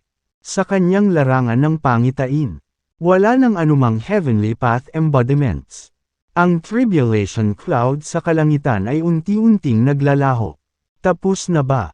Medyo natulala si James. Hindi niya alam kung gaano na siya katagal na nakikipaglaban. Siya ay pagod na pagod. Parehong mental at pisikal. Hindi masama. Bata. Isang figure ang lumitaw mula sa manipis na hangin. Isa siyang lalaking nakasuot ng itim na baluti. Nabasag na ang baluti sa kanyang katawan. Gulo-gulo ang buhok niya at parang gulo. Gayunpaman, sa kanyang magulo na hitsura, may bahid ng pagsang-ayon. Kabanata 2633. Salamat sa iyong paggabay. Ipinahayag ni James ang kanyang pasasalamat. Kung hindi dahil sa taong ito, hindi niya malalampasan ang kapighatiang ito. Hindi lamang niya nalampasan ang kapighatiang ito. Ngunit ang kanyang pisikal na lakas ay umabot na ngayon sa ikalimang yugto ng Sage rank. Ang kanyang sariling ranggo ay umabot na rin sa tuktok ng ikatlong yugto ng Tribulation rank. Higit pa rito, ito ang resulta ng kanyang sinasadyang pag-compress. Pati na rin ang kanyang walang katapusang pakikipaglaban at pagkaubos ng True Essence. Kung hindi, habang siya ay dumaranas ng kapigatian, siya ay naging isang sage. Anak, napakalakas mo. Dumaan ka sa pinakakakilakilabot na heavenly tribulation sa kasaysayan. Kahit na sa iyong kasalukuyang lakas, ang isang nakakatakot na heavenly tribulation ay lumitaw. Malinaw na ang iyong potensyal ay lubhang nakakatakot. Gayunpaman, huwag maging mayabang. Bagamat mayroon kang malaking potensyal, maaari kang magsikap para sa pinakatuktok. At maaari pang malampasan ang mga ancestral gods at makamit ang hindi pa nagagawang taas. Huwag maging pabaya. Napakaraming aksidente ang nangyayari sa landas ng paglilinaw. Ang kaunting kawalan ng pansin ay maaaring pumatay sa iyo. Walang paraan para madaig ko ang kapigatian sa pagkakataong ito. Hihintayin kita sa Tribulation World. Kapag naabot mo na ang Grand Emperor rank at naranasan mong muli ang Ancestral God Tribulation, tulungan mo akong sirain ang Heavenly Path embodiments at ilabas mo ako rito. Ang misteryosong lalaki ay nagbilin kay James para na rin sa kanyang sariling agenda. Ang kanyang lakas ay umabot na sa rurok ng Grand Emperor rank at walang katapusan na malapit sa Ancestral God rank. Gayunpaman, hindi niya madaig ang kapighatiang ito sa pamamagitan ng kanyang lakas. Kahit na hindi niya ito nalampasan. Ang kapighatiang ito ay hindi rin siya lubos na masisira. Dahil dito, matagal na siyang nakulong sa Tribulation World. Walang ibang cultivator ang pumasok pagkatapos niyang pumasok sa Tribulation World. Hindi niya alam ang kalagayan ng labas ng mundo. "I will try my best." Mariing tumanggo si James. "Sige, napagtagumpayan mo ang kapighatiang ito at aalis ka sa lalong madaling panahon. Tandaan, may naghihintay sa iyo sa Tribulation World." Habang sinasabi iyon ng lalaki ay nawala siya sa paningin ni James. Ilang taon na ba akong lumalaban sa mundong ito? Umalangaw-ngaw ang boses ni James. Sa di kalayuan, isang boses ang dumating. Hindi ganoon kadami, 30,000 taon lamang. Ang oras dito ay hindi katumbas ng labas. Bagaman, ang lugar na ito ay higit sa lahat. Ang oras ay halos walang silbi dito. Pagkatapos mong umalis, maaaring lumipas ang isang araw, 2, o 3 sa labas ng mundo. Maaaring ilang taon na rin ito. Anuman, hindi ito magtatagal. Isang boses ang nagmula sa malayo. 30,000 years. Bahaging natarante si James. Nakipaglaban sa 30,000 taon.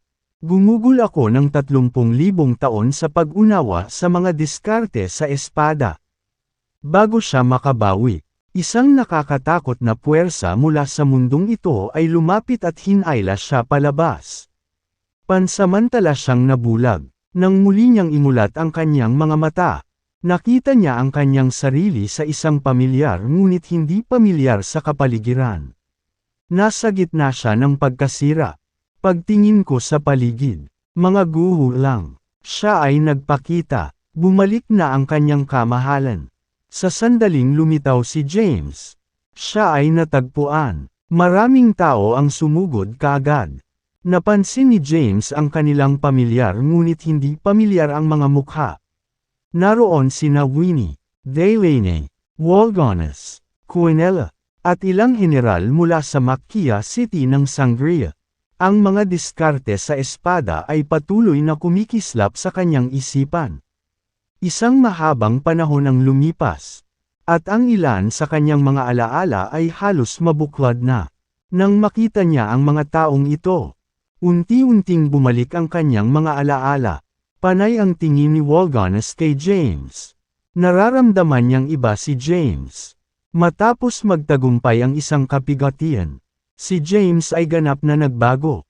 Maya-maya, sa wakas ay itinaas na niya ang kanyang hinlalaki. Kahanga-hanga, nakahinga ng maluwag si James.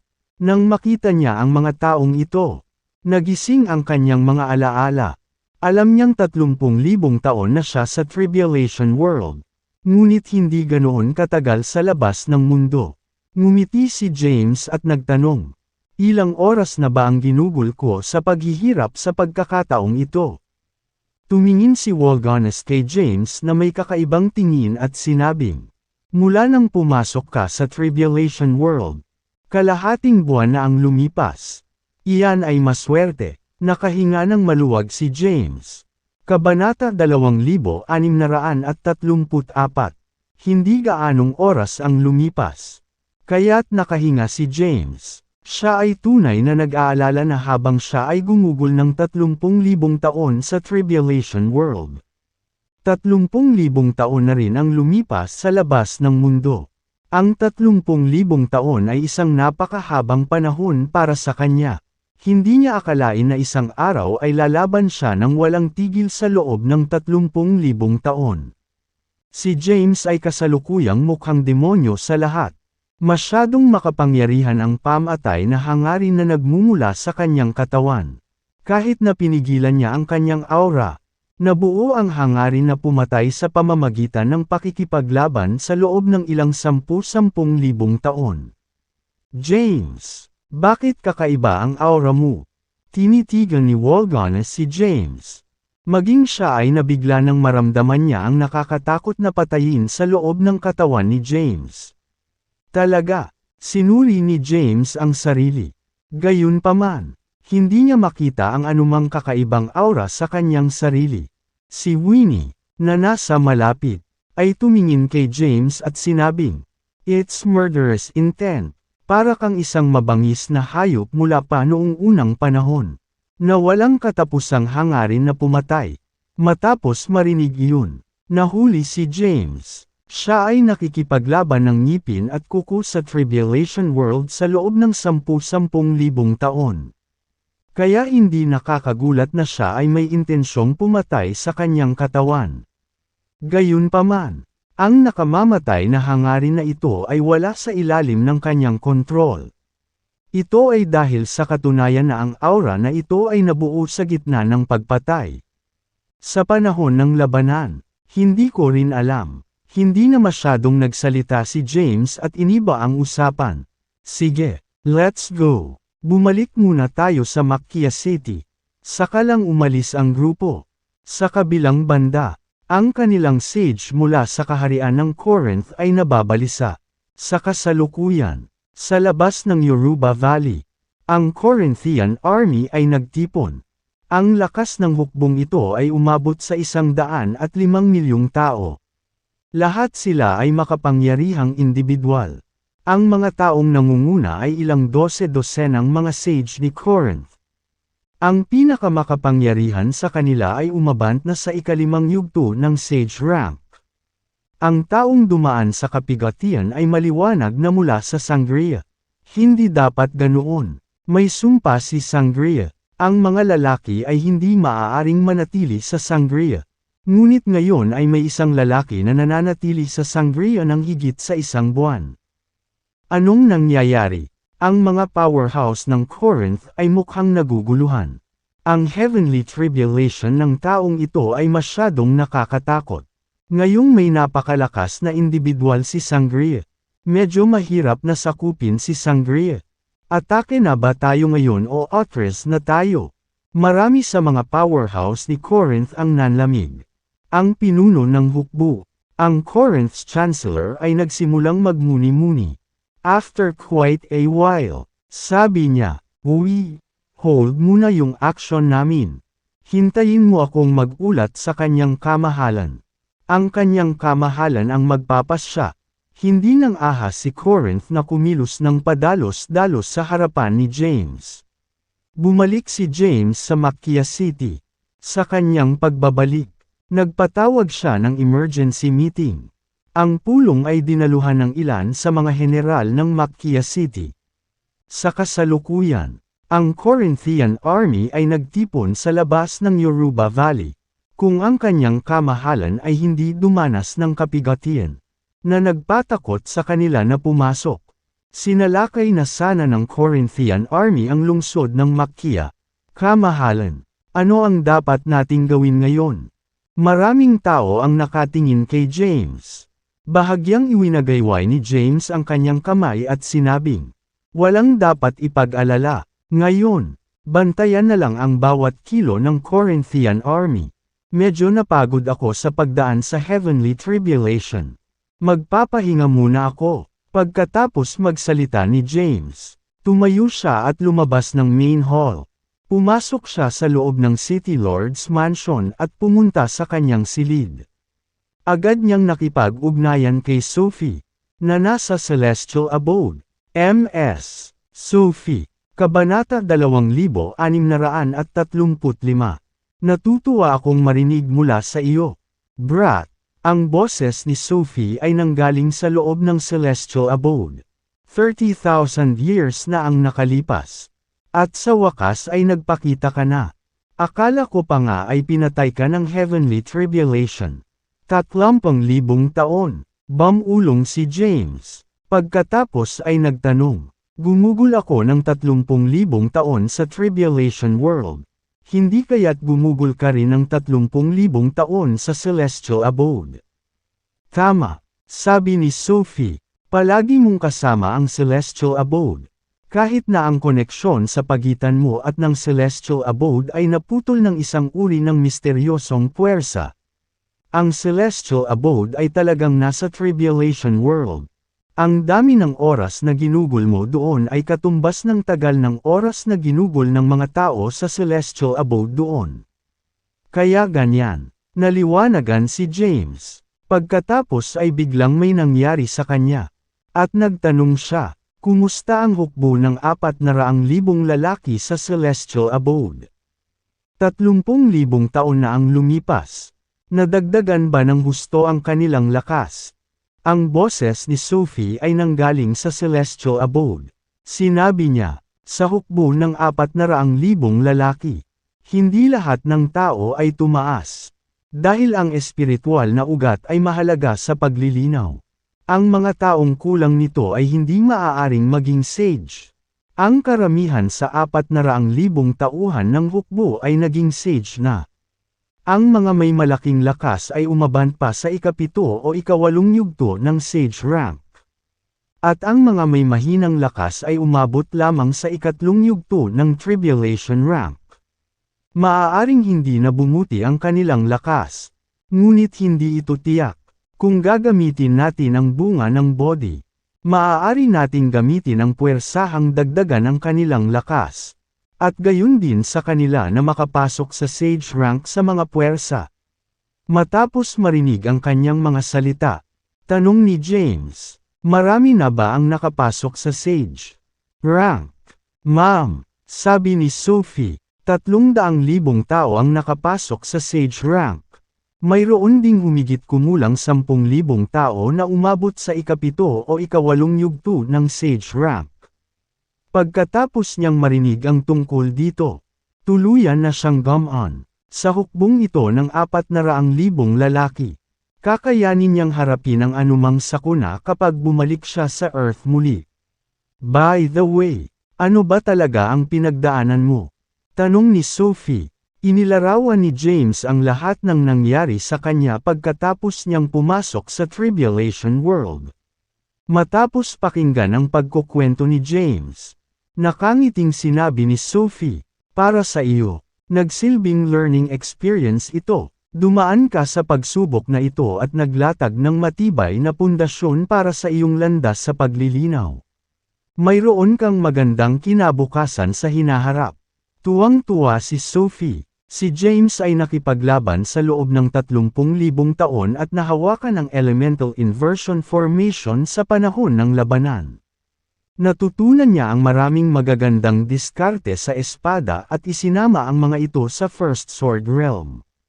Kabisado pa niya ang Second Sword Realm. Sa dalawang Sword Realms na ito, sapat na ang kapangyarihan ni James para makuha ang kapangyarihan ng buong mundo at maging isang higanti. Gayunpaman, ito ay simula lamang ng landas ng paglilinaw ni James. Tungkol sa misteryosong lalaki sa tribulation world, si Sophie ay napaka-curious din. Gayunpaman, maraming makapangyarihang magsasaka noong unang panahon. Ito ay hindi pangkaraniwan para sa isang tao na nakulong sa tribulation world habang dumadaan sa ancestral god tribulation. Umupo si James sa kama at nakipagkwentuhan kay Sophie. 30,000 taon. Siya ay gumugol ng 30,000 taon sa tribulation world. Sa celestial abode, ang mga tao mula sa Earth ay nanatili doon at nilinang din ng 30,000 taon.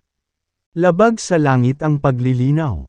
Kung mas mataas ang cultivation base, mas mahirap makakuha ng lakas, na ginagawang mas mahirap ang mga tagumpay. Kahit na lumipas ang 30,000 taon, ang lakas ng mga tao mula sa Earth sa celestial abode ay hindi pumailang sa nakakatakot na taas. Sa pakikipag-usap niya kay Sophie, alam ni James na ang pinakamalakas na tao sa celestial abode ay ang mga nakainom ng dugo ng dragon noon. Ang mga dugo ng dragon ay naging maliwanag habang ang kanilang mga hanay ay umunlad. Sa pangkalahatan, ang mga individual na ito ay nagbahagi ng katulad na antas ng lakas. Nasa paligid sila ng ika-15 yugto ng sage rank. Phew! Huminga ng malalim si James. Naisip niya na kapag nalampasan na niya ang heavenly tribulation, ang kanyang lakas ay hihigit sa lahat ng tao sa Earth. Hindi niya inaasahan na habang hawak niya ang espada, ang mga tao ng Earth sa celestial abode ay hindi rin nagtipid sa paglilinaw. Nagpatuloy sila sa paglilinang ng mahigpit. Naiwan siya sa malayo. Pagkatapos ng maikling pakikipag-usap kay Sophie, nahiga si James sa kanyang kama at nagpahinga. Napagod siya. Siya ay lumaban ng walang humpay sa loob ng 30,000 taon. Sa loob ng 30,000 taon na ito, nang ahas na hindi huminto kahit isang segundo, simula nang huminto siya, wala nang naghihintay sa kanya kundi kamatayan. Ang labanan ng 30,000 taon ay nagtanim sa kanya ng ugali na ganap na lumaban. Ang kanyang katawan ay lumalaban ng katutubo habang ang kanyang isip ay nakakaunawa sa espada. Ngayong nakaka-relax na siya, nakaramdam siya ng pagod sa buong katawan. Nakahiga sa kama, ayaw niyang gumalaw. Kabanata 2636. Lumuwag na ang mahigpit na nerbiyos ni James sa mga sandaling ito. Nang makapagpahinga na si James ay dumating na ang kanyang pagod. Mabilis siyang nakatulog ng mahimbing habang nakahiga sa kama. Si James ay natutulog, ngunit si Wolganes at ang iba pa ay nagtipon sa pangunahing bulwagan. Itinuring ni Wolganes ang maraming general at sinabing, nagtagumpay ang kanyang kamahalan sa makalangit na kapigatian. Ang kanyang ranggo ay tumaas din ng husto. Siya ay bumangon mula sa ikatlong yugto ng Yogacara hanggang sa tuktok ng ikatlong yugto ng Tribulation rank. Ngayon, isang hakbang na lang ang layo niya sa Sage rank. Anuman, ang aura sa kanyang kamahalan ay masyadong nakakatakot. Ito ay walang hangganang mamamatay tao na layunin na napakahirap mabuo. Kakailanganin ng isa na pumatay ng hindi mabilang na buhay na nilalang. Matapos marinig iyon, si Winnie, na nasa pangunahing bulwagan, ay tumingin kay Wolganes at nagtanong, ano ang ibig mong sabihin? Kumunat ang noo ni Wolganes at sinabing, pinapaalalahanan ko lang ang lahat na kapag na-control ang kanyang kamahalan ang layunin ng pagpatay sa kanyang katawan at mawala ang kanyang isip. Ito ay lubhang nakakatakot. Sa puntong iyon, ang buong sangria ay magdurusa. Mukhang ayos sa akin ang kanyang kamahalan. Medyo kakaiba lang ang aura niya. Yun lang. Ani Winnie. Bahagyang iwingayway ni Wolganes ang kanyang kamay at sinabing, never mind. Dito na natin tatapusin ang ating talakayan tungkol sa kanyang kamahalan. Ang Corinthian army ay kasalukuyang nagtitipon sa labas ng Yoruba Valley. Kapag naglunsad ng pag-atake ang Corinthian army, ano ang dapat nating gawin? Huminga ng mahina si Winnie at sinabing, kahit gaano pa sila karami, papatayin ko silang lahat. Napatingin si Wolganes kay Winnie at sinabing, mag-isa ka? Oo, mag-isa. Tinitigan ni Winnie si Wolganes. Bagamat hindi niya makita si Wolganes at hindi alam ang lakas nito. Wala siyang takot. Kabataan. How nonsensical. Walang pakialam na sabi ni Wolganes. Saka tumalikod at naglakad palayo. Bago siya umalis, sinabi niya, mag-uusap tayo pagkatapos ng sapat na pahinga ng kanyang kamahalan. Nalaman din ng emperador ng Corinth, Zandales, ang tungkol kay James na nagtagumpay sa kapigatian sa panahon na ito. Alam niya na naranasan niya ang pinaka-nakakatakot na 9th ranggo na heavenly tribulation. At alam niya na ang kapangyarihan ng kanyang heavenly tribulation ay nakakatakot.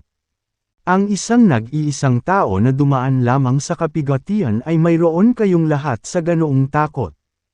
Hinampas ni Zandales ang mesa sa galit.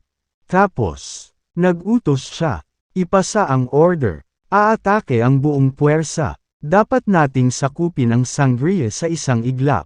Natanggap ng Chancellor ang utos mula sa emperador ng Corinth. Zandales. Nakatayo siya sa tuktok ng isang bundok. Tinitingnan ng hukbo ng 150 milyong kalalakihan. Masama ang pakiramdam niya, sa panahon ng pag-atake sa Sangria sa pagkakataong ito. Maaaring masira ang buong hukbo. Gayunpaman, ang emperador ang nagbigay ng utos. Kaya lang niya itong isagawa. Kasalukuyang gabi noon, casual na kumaway ang Chancellor. At lumitaw ang isang command flag mula sa kanyang palad.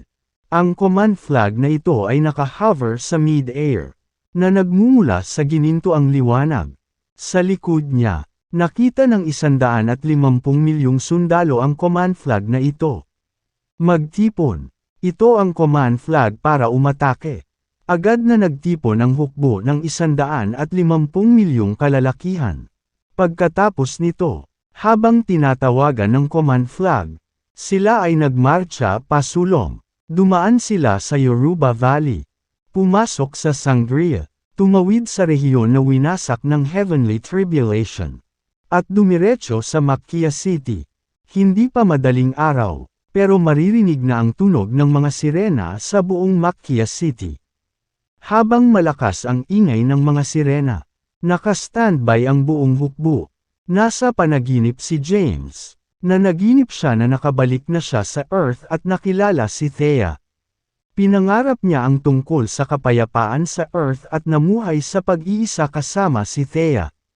Sa sandaling ito, isang galit na katok ang dumating mula sa labas ng pinto. Ang ingay ang gumising kay James. Tumalon siya, tumayo sa lupa, pagkatapos ay nagpunta upang buksan ang pinto. Ang taong kumakatok ay si Walganes. Anong problema? Napatingin si James kay Walganes. Mukhang balisa si Walganes. Sinabi niya, nakatanggap lang kami ng balita na ang Corinthian army ay kumikilos na. Nagsuot si James ng ekspresyon ng kawalang interes. Aniya, ano ang dapat ipag-alala? Malayo pa rin ang Makia City mula sa Yoruba Valley. Ang Corinthian army ay mangangailangan ng ilang araw bago makarating sa Makia City. Medyo pagod ako. Huwag mo akong pakialaman. Magpapahinga na ako. Kabanata 2637. Pagkatapos niyang magsalita ay bumalik si James sa kwarto. Muli siyang humiga sa kama. Sa kanyang kasalukuyang lakas, hindi siya natatakot sa Corinthian army. Kahit na hindi gumamit ng puwersa sa loob ng Celestial Abode. Kaya niyang panghawakan ang kanilang dosenang sage ni Corinth at ang hukbo ng mahigit 100 milyong lalaki sa kanyang sarili. With a carefree expression, nagpahinga siya. Si Walganes naman ay nakakunot noo sa labas ng pinto. Ayaw niyang masira si Sangria ng ganoon lang. Kung masisira si Sangria, masisira ang kanyang mga plano. Maaaring ang brat na ito ay may isang bagay na maaaring iwasan ang pag-atake ng Corinthian army. Bulong ni Walganes. Dahil hindi nababalisa si James ngayon. Walang kabuluhan na mag-alala siya. Kung talagang nanganganib na mapahamak si Sangria, hindi na niya itatago ang kanyang lakas at agad na sisirain ang Corinthian army. Alam ng buong lungsod ng Makia na kumikilos ang Corinthian army. Ang mga sundalo ng Makia City ay nagsuot ng mga seryosong ekspresyon. Buong alerto sila, handang labanan ang Corinthian army hanggang kamatayan. Mamatay man sila sa labanan. Hindi sila papayag na makapasok ang Corinthian army sa Makia City. Ang mga sundalo ng lungsod ng Makia ay pawang tensyonado. Si James naman ay nanatili sa kanyang kwarto at nagpahinga. Sa isang kisap mata, 3 araw na ang lumipas. Lumabas ng kwarto si James. Maraming tao ang nakatayo sa labas. Naroon sina Walganes, Quinella, Winnie, Delaney, at ilang general. Nang makita ni Quinella si James na lumabas, hindi niya maiwasang lumapit sa kanya. Lumuhad ang isang tuhod, at sinabing, "Kamahalan, malapit na ang Corinthian army sa lungsod ng Makia. 2/3. Tinatayang makakarating sila sa Makia City sa isang araw." Bago pa makapagsalita si James ay sabik na si Winnie na kumilos. Niya, Kamahalan, pakiusap bigyan mo ako ng utos na pamunuan ang hukbo sa labas ng lungsod at isama ang Corinthian army sa isang matinding labanan. Sinulyapan ni James si Winnie. Ang kanyang mukha ay walang sigla. At sinabing, "Anong ginagawa mo rito?"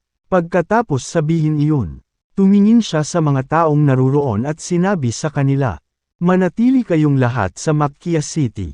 Pupunta ako makipagkita sa Corinthian army." Nang marinig iyon, marami ang natulala.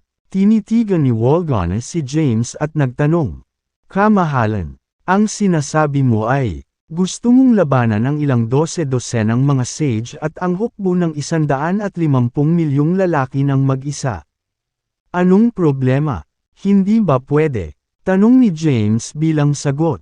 Nataranta si Walganes. Alam na alam niya ang arsenal ng ultimate moves ni James. Gayunpaman, gaano man karaming ultimate moves at trump card ang taglay niya, hindi mataas ang kanyang ranggo. Hindi pa siya nakapasok sa sage rank. Paano niya magagawang labanan ang 12 mga sage?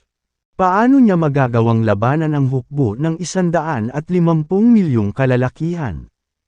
Kahit na tumayo lang ang hukbo roon at hayaan siyang patayin sila, magtatagal siya para pangalagaan ang bawat isa sa kanila. Napansin ni James ang pag-aalala sa mukha ng lahat. Nakangiti niyang sabi, "Magiging maayos din." Lumapit si Winnie at sinabing, "Kamahalan, sasama ako sa iyo." Lumapit din si Delaney at sinabing, "Pupunta rin ako." Sa napakaraming tao na naruroon, pareho nilang tinuring ang kanilang sarili bilang kanyang mga subordinate, na hindi na kailangan. "Ayos lang ako mag-isa. Dito na kayong lahat." Nang matapos magsalita si James, tumalon siya at agad na lumitaw sa langit. Pagkatapos ay lumipad siya palabas ng Macchia City at hindi nagtagal ay nawala sa kanilang paningin. Hindi nakinig si Winnie kay James. Sa sandaling umalis si James, sinundan siya nito at umalis sa Macchia City. Hinahabol si James. Nang mapansin ito ni Delaney, sumunod siya at umalis din sa lungsod. Bahagyang kumunat ang noo ni Walganes. Pagkatapos ay agad na itinuro, "Stay put. Susundan ko sila at tingnan ko." Nang matapos siyang magsalita, sinundan sila ni Walganes at umalis din sa lungsod. Pagkaalis ng lungsod, mabilis na lumipad si James.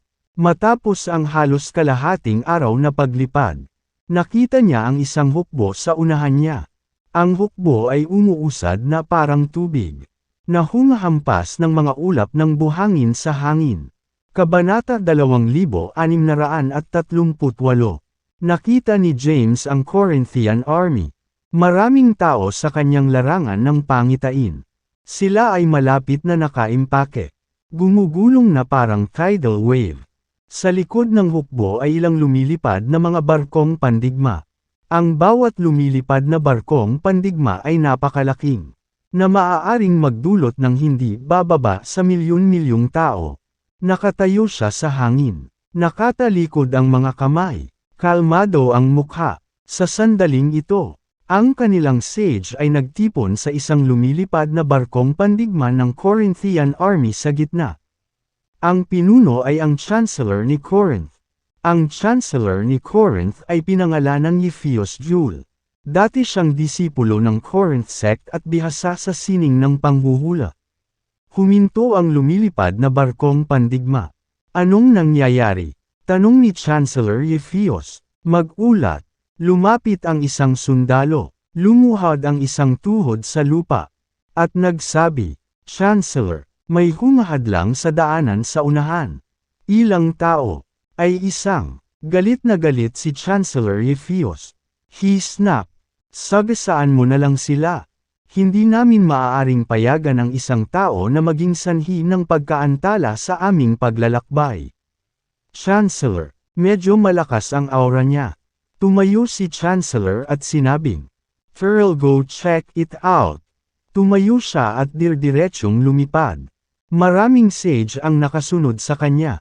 Mabilis silang lumipad. Hindi nagtagal ay dumating sila sa pinakaharap ng hukbo at nakita si James na nakatayo sa gitna ng hangin sa harapan nila. Nakasuot ng itim na roba si James. Ang kanyang mga kamay ay nasa likod niya.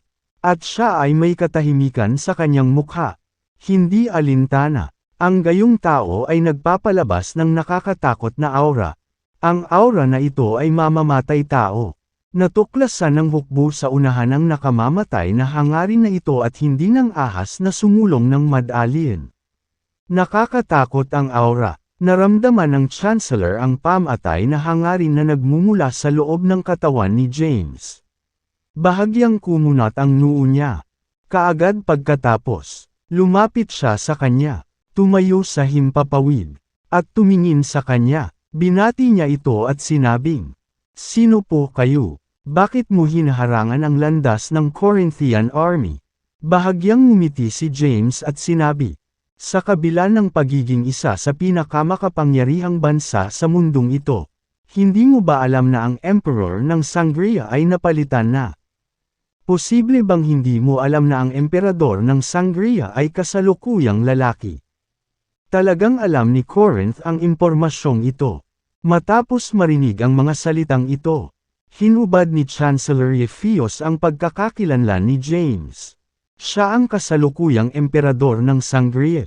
Sa sandaling ito, lumitaw din sa likod ni James sina Winnie, Delaney, at Walganes. Gayunpaman, hindi sila lumalapit. Nakatingin lang sila sa malayo.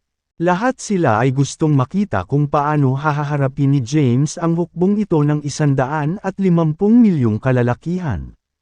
Kumunat ang noo ng ilan sa mga sage ni Corinth. Siya ang emperador ng Sangria. May sumpa si Sangria. Ang mga lalaki ay hindi maaaring manatili sa Sangria ng higit sa 1 buwan. Paano siya makakapag-stay sa Sangria? Siya ang taong dumaan sa kapigatian. Medyo malakas ang lakas niya. Naabot na niya ang 3 yugto ng tribulation rank. Sa lalong madaling panahon siya ay magiging isang sage. Nagkaroon ng maraming talakayan sa mga sage ng Corinth. Tumayo si James sa himpapawid. Ang mga kamay sa likod. At walang pakialam na sinabi, "Ayokong pumatay ng sinuman. Umalis ka agad sa Sangria. At kikilos ako na parang hindi ka pa dumating." Umalangaw ang boses ni James. Mula sa karamihan ng tao sa di kalayuan. May malamig na panunuya. Maya-maya, may lumabas na lalaki. Nakasuot siya ng gintong damit. Isang malawak na espada ang lumitaw mula sa kanyang kamay. At dinala niya ito sa kanyang balikat. Nakatingin kay James na may paghamak sa kanyang mukha. Sinabi niya, "Bagaman hindi ka pa nagiging sage. Ang lakas ng loob mong magsalita ng walang kaparirikan. Lilipulin kita ngayon." Bagong emperador ng Sangria. Pagkasabi niyon ay humakbang siya pasulong. Sa isang iglap, lumitaw siya sa harapan ni James. Pumaputol na ang broadsword na nakasabit sa kanyang balikat. Ang talam ng espada ay ginto at nagliliwanag ng gininto ang sword light. Bago pa bumagsak ang talam, ang gintong sword light ay tumama na sa ulo ni James. Ang lakas ng lalaking ito ay nalampasan ang tribulation rank at umabot sa 3 yugto ng sage rank. Habang humahampas siya ng buong lakas, ang kanyang nakakatakot na sword light ay walang alinlangan na makakapatay ng isang cultivator na hindi pa nakakapasok sa sage rank. Kabanata 2639. Gayunpaman, ang sword light ay hindi nagdulot ng pinsala kay James.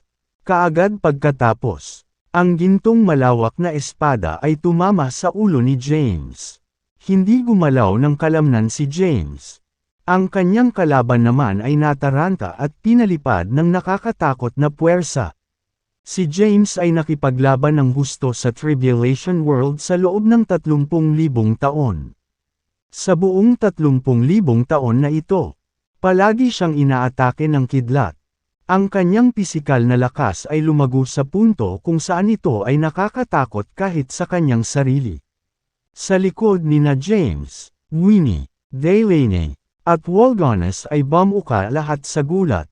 Huminga ng malalim si Walganes at sinabing, ang lakas ng taong umatake ay umabot na sa ikatlong yugto ng Sage rank. Sa kabila ng paggamit ng lahat ng kanyang lakas, hindi niya nagawang saktan si James.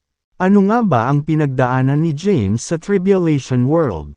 Sa di kalayuan, 12 ng mga sage ni Corinth ang ganap na natulala. Ang Corinthian army ay ganap na natamaan na pipi. Ikaw, ang lalaking nataranta ay lumitaw na namangha. Hindi niya maiwasang mapasigaw. Ikaw, bakit napakalakas ng iyong pisikal na lakas? Ito ay imposible. Ito ay ganap na imposible. Hindi ka pa sage. Paano posible para sa iyo na magkaroon ng gayong hindi ka panipaniwalang pisikal na lakas? Hindi siya makapaniwala. Paanong ang pisikal na lakas ng isang taong hindi pa naging sage ay nakakatakot? Sabay-sabay na pag-atake. Sa isang iglap, 8 tao ang humakbang. Lahat silang 8 ay mga sage. Ang pinakamahina sa kanila ay umabot na sa ikatlong yugto ng sage rank. Si Chancellor Ephios ay may seryosong ekspresyon. Gayunpaman, hindi niya sila pinigilan. Ang emperador ay nagbigay ng utos na dapat nilang kunin ang sangria. Mainam na hayaan ang mga sage na ito na subukan ang mga kakayahan ni James.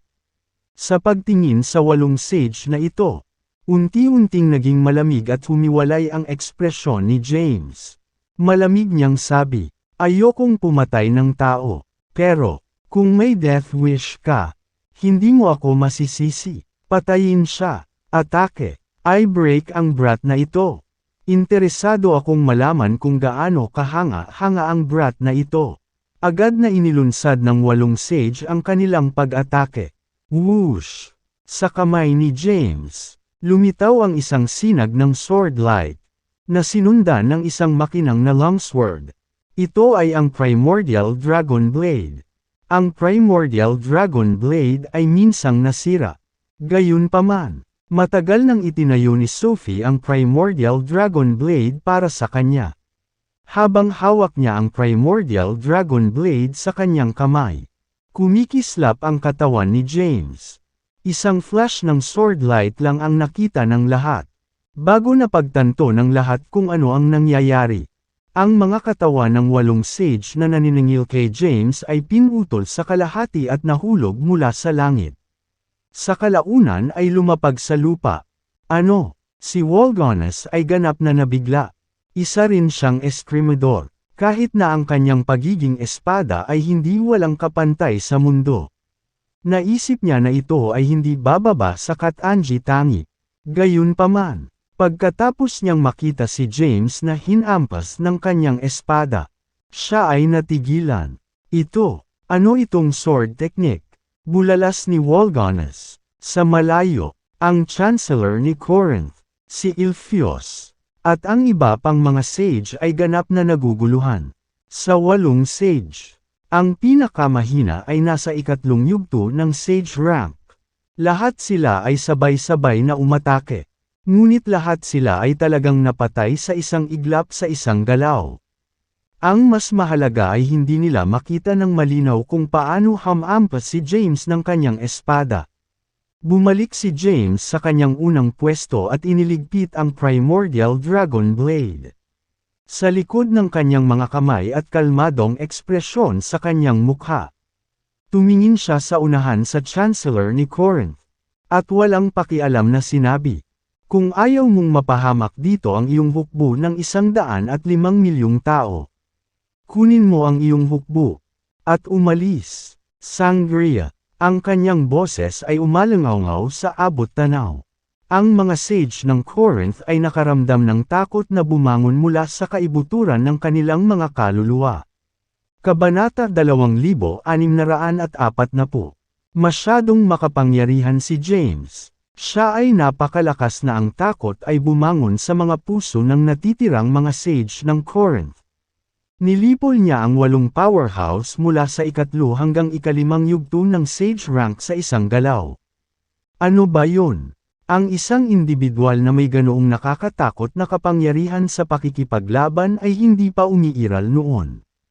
Kahit na hindi sa kasaysayan ng Corinth. Umalis. Pagkatapos ng maingat na pagsasaalang-alang, nagbigay ng utos si Chancellor Ilphios na umatras. Sa sandaling magbigay siya ng utos.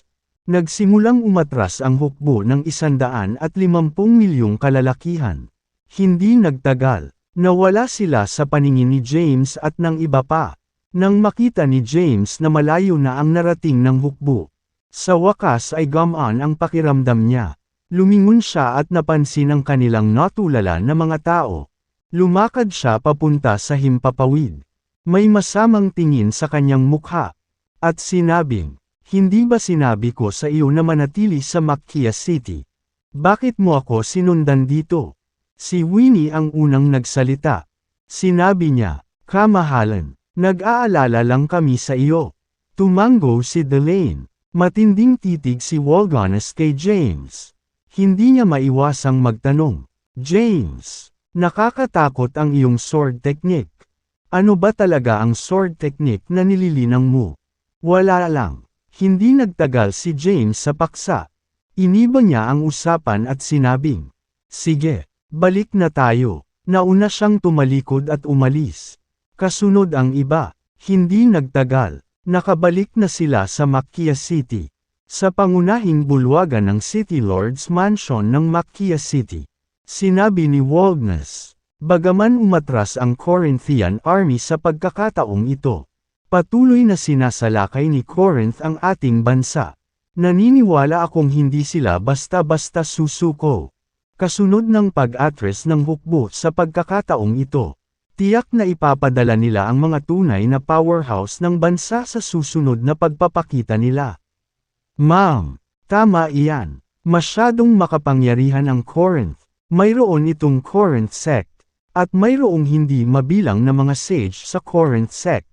Ang patriarch ng Corinth sect, na nasa ika-8 yugto ng sage rank, ay maaaring magpakita sa susunod. Maraming general ang hindi natuwa sa pag-atres ng Corinthian army. Sa halip, labis silang nag-aalala. Gayunpaman, ang lalaking namamahala, si James, ay mukhang walang pakialam. Aniya, walang dapat ipag-alala. Kukunin namin ang mga bagay pagdating nila. Pumunta at magpahinga. Lahat. Oo, kamahalan. Pagkatapos lamang umalis ang mga general sa pangunahing bulwagan. Lumabas na rin si James sa main hall at tinungo ang courtyard. Ipinadala kaagad ng Chancellor ni Corinth ang balita kay Corinth. Ang emperador ng Corinth, si Zandales, ay mabilis na nalaman ang sitwasyon sa mga front line. Napatay niya ang 8 sage sa isang suntok nang ang pinakamalakas sa kanila ay nasa ika-5 yugto ng sage rank. Bahagyang kumunat ang noo ni Zandales. Kaagad pagkatapos, pumunta siya sa looban at muling dumating sa harapan ng simpleng bahay na kawayan. Nakatayo sa harap ng pinto na may magalang na mukha. Tumawag siya, "Grand Patriarch." Kriek. Bumukas ang pinto. At lumabas ang isang matanda. Hindi na hinintay ni Zandales na magsalita ang matanda bago nag-ulat kaagad. "Sir, kaka-rating lang ng balita sa front lines. Ang emperador ng Sangria ay nagbago. Sa ngayon, ang emperador ng Sangria ay ligtas. Pinigilan ng taong ito ang aming hukbo sa pagsulong. Sa front line, 8 sage ang pinalibutan at inatake ang taong ito. Ang pinakamahina sa 8 sage na ito ay nasa ika-3 yugto ng sage rank. Ang pinakamalakas ay nasa ika-5 yugto ng sage rank. Gayunpaman, kahit na ang 8 sage ay sabay-sabay na umatake, sila ay agad na pinatay ng Emperor ng Sangria sa isang galaw. Sa harap ng Grand Patriarch ng pamilya Corinth, walang init ng ulo si Zandales. Puno ng paggalang ang mukha niya. Oh, bakas sa mukha ng matanda ang pagkagulat. Napatay niya ang 8 sage sa isang galaw lang. Kailan lumitaw ang gayong makapangyarihang individual sa Sangria? Siya ay isang tao, kahit na May sumpa sa Sangria. Ang mga lalaki ay hindi maaaring manatili doon ng higit sa 1 buwan. Ano ang nangyayari? Hindi ko alam. Sir, umiling si Zandales. Nagsimulang magmuni-muni ang matanda. Pagkaraan ng ilang sandali, sinabi niya, pumunta sa Patriarch ng Corinth sect at hiling na siya ay personal na makialam upang patayin ang emperador ng Sangria. Ang bagay na ito ay hindi na maaaring ipagpaliban pa. Kunin mo na agad. Opo, Ginoo.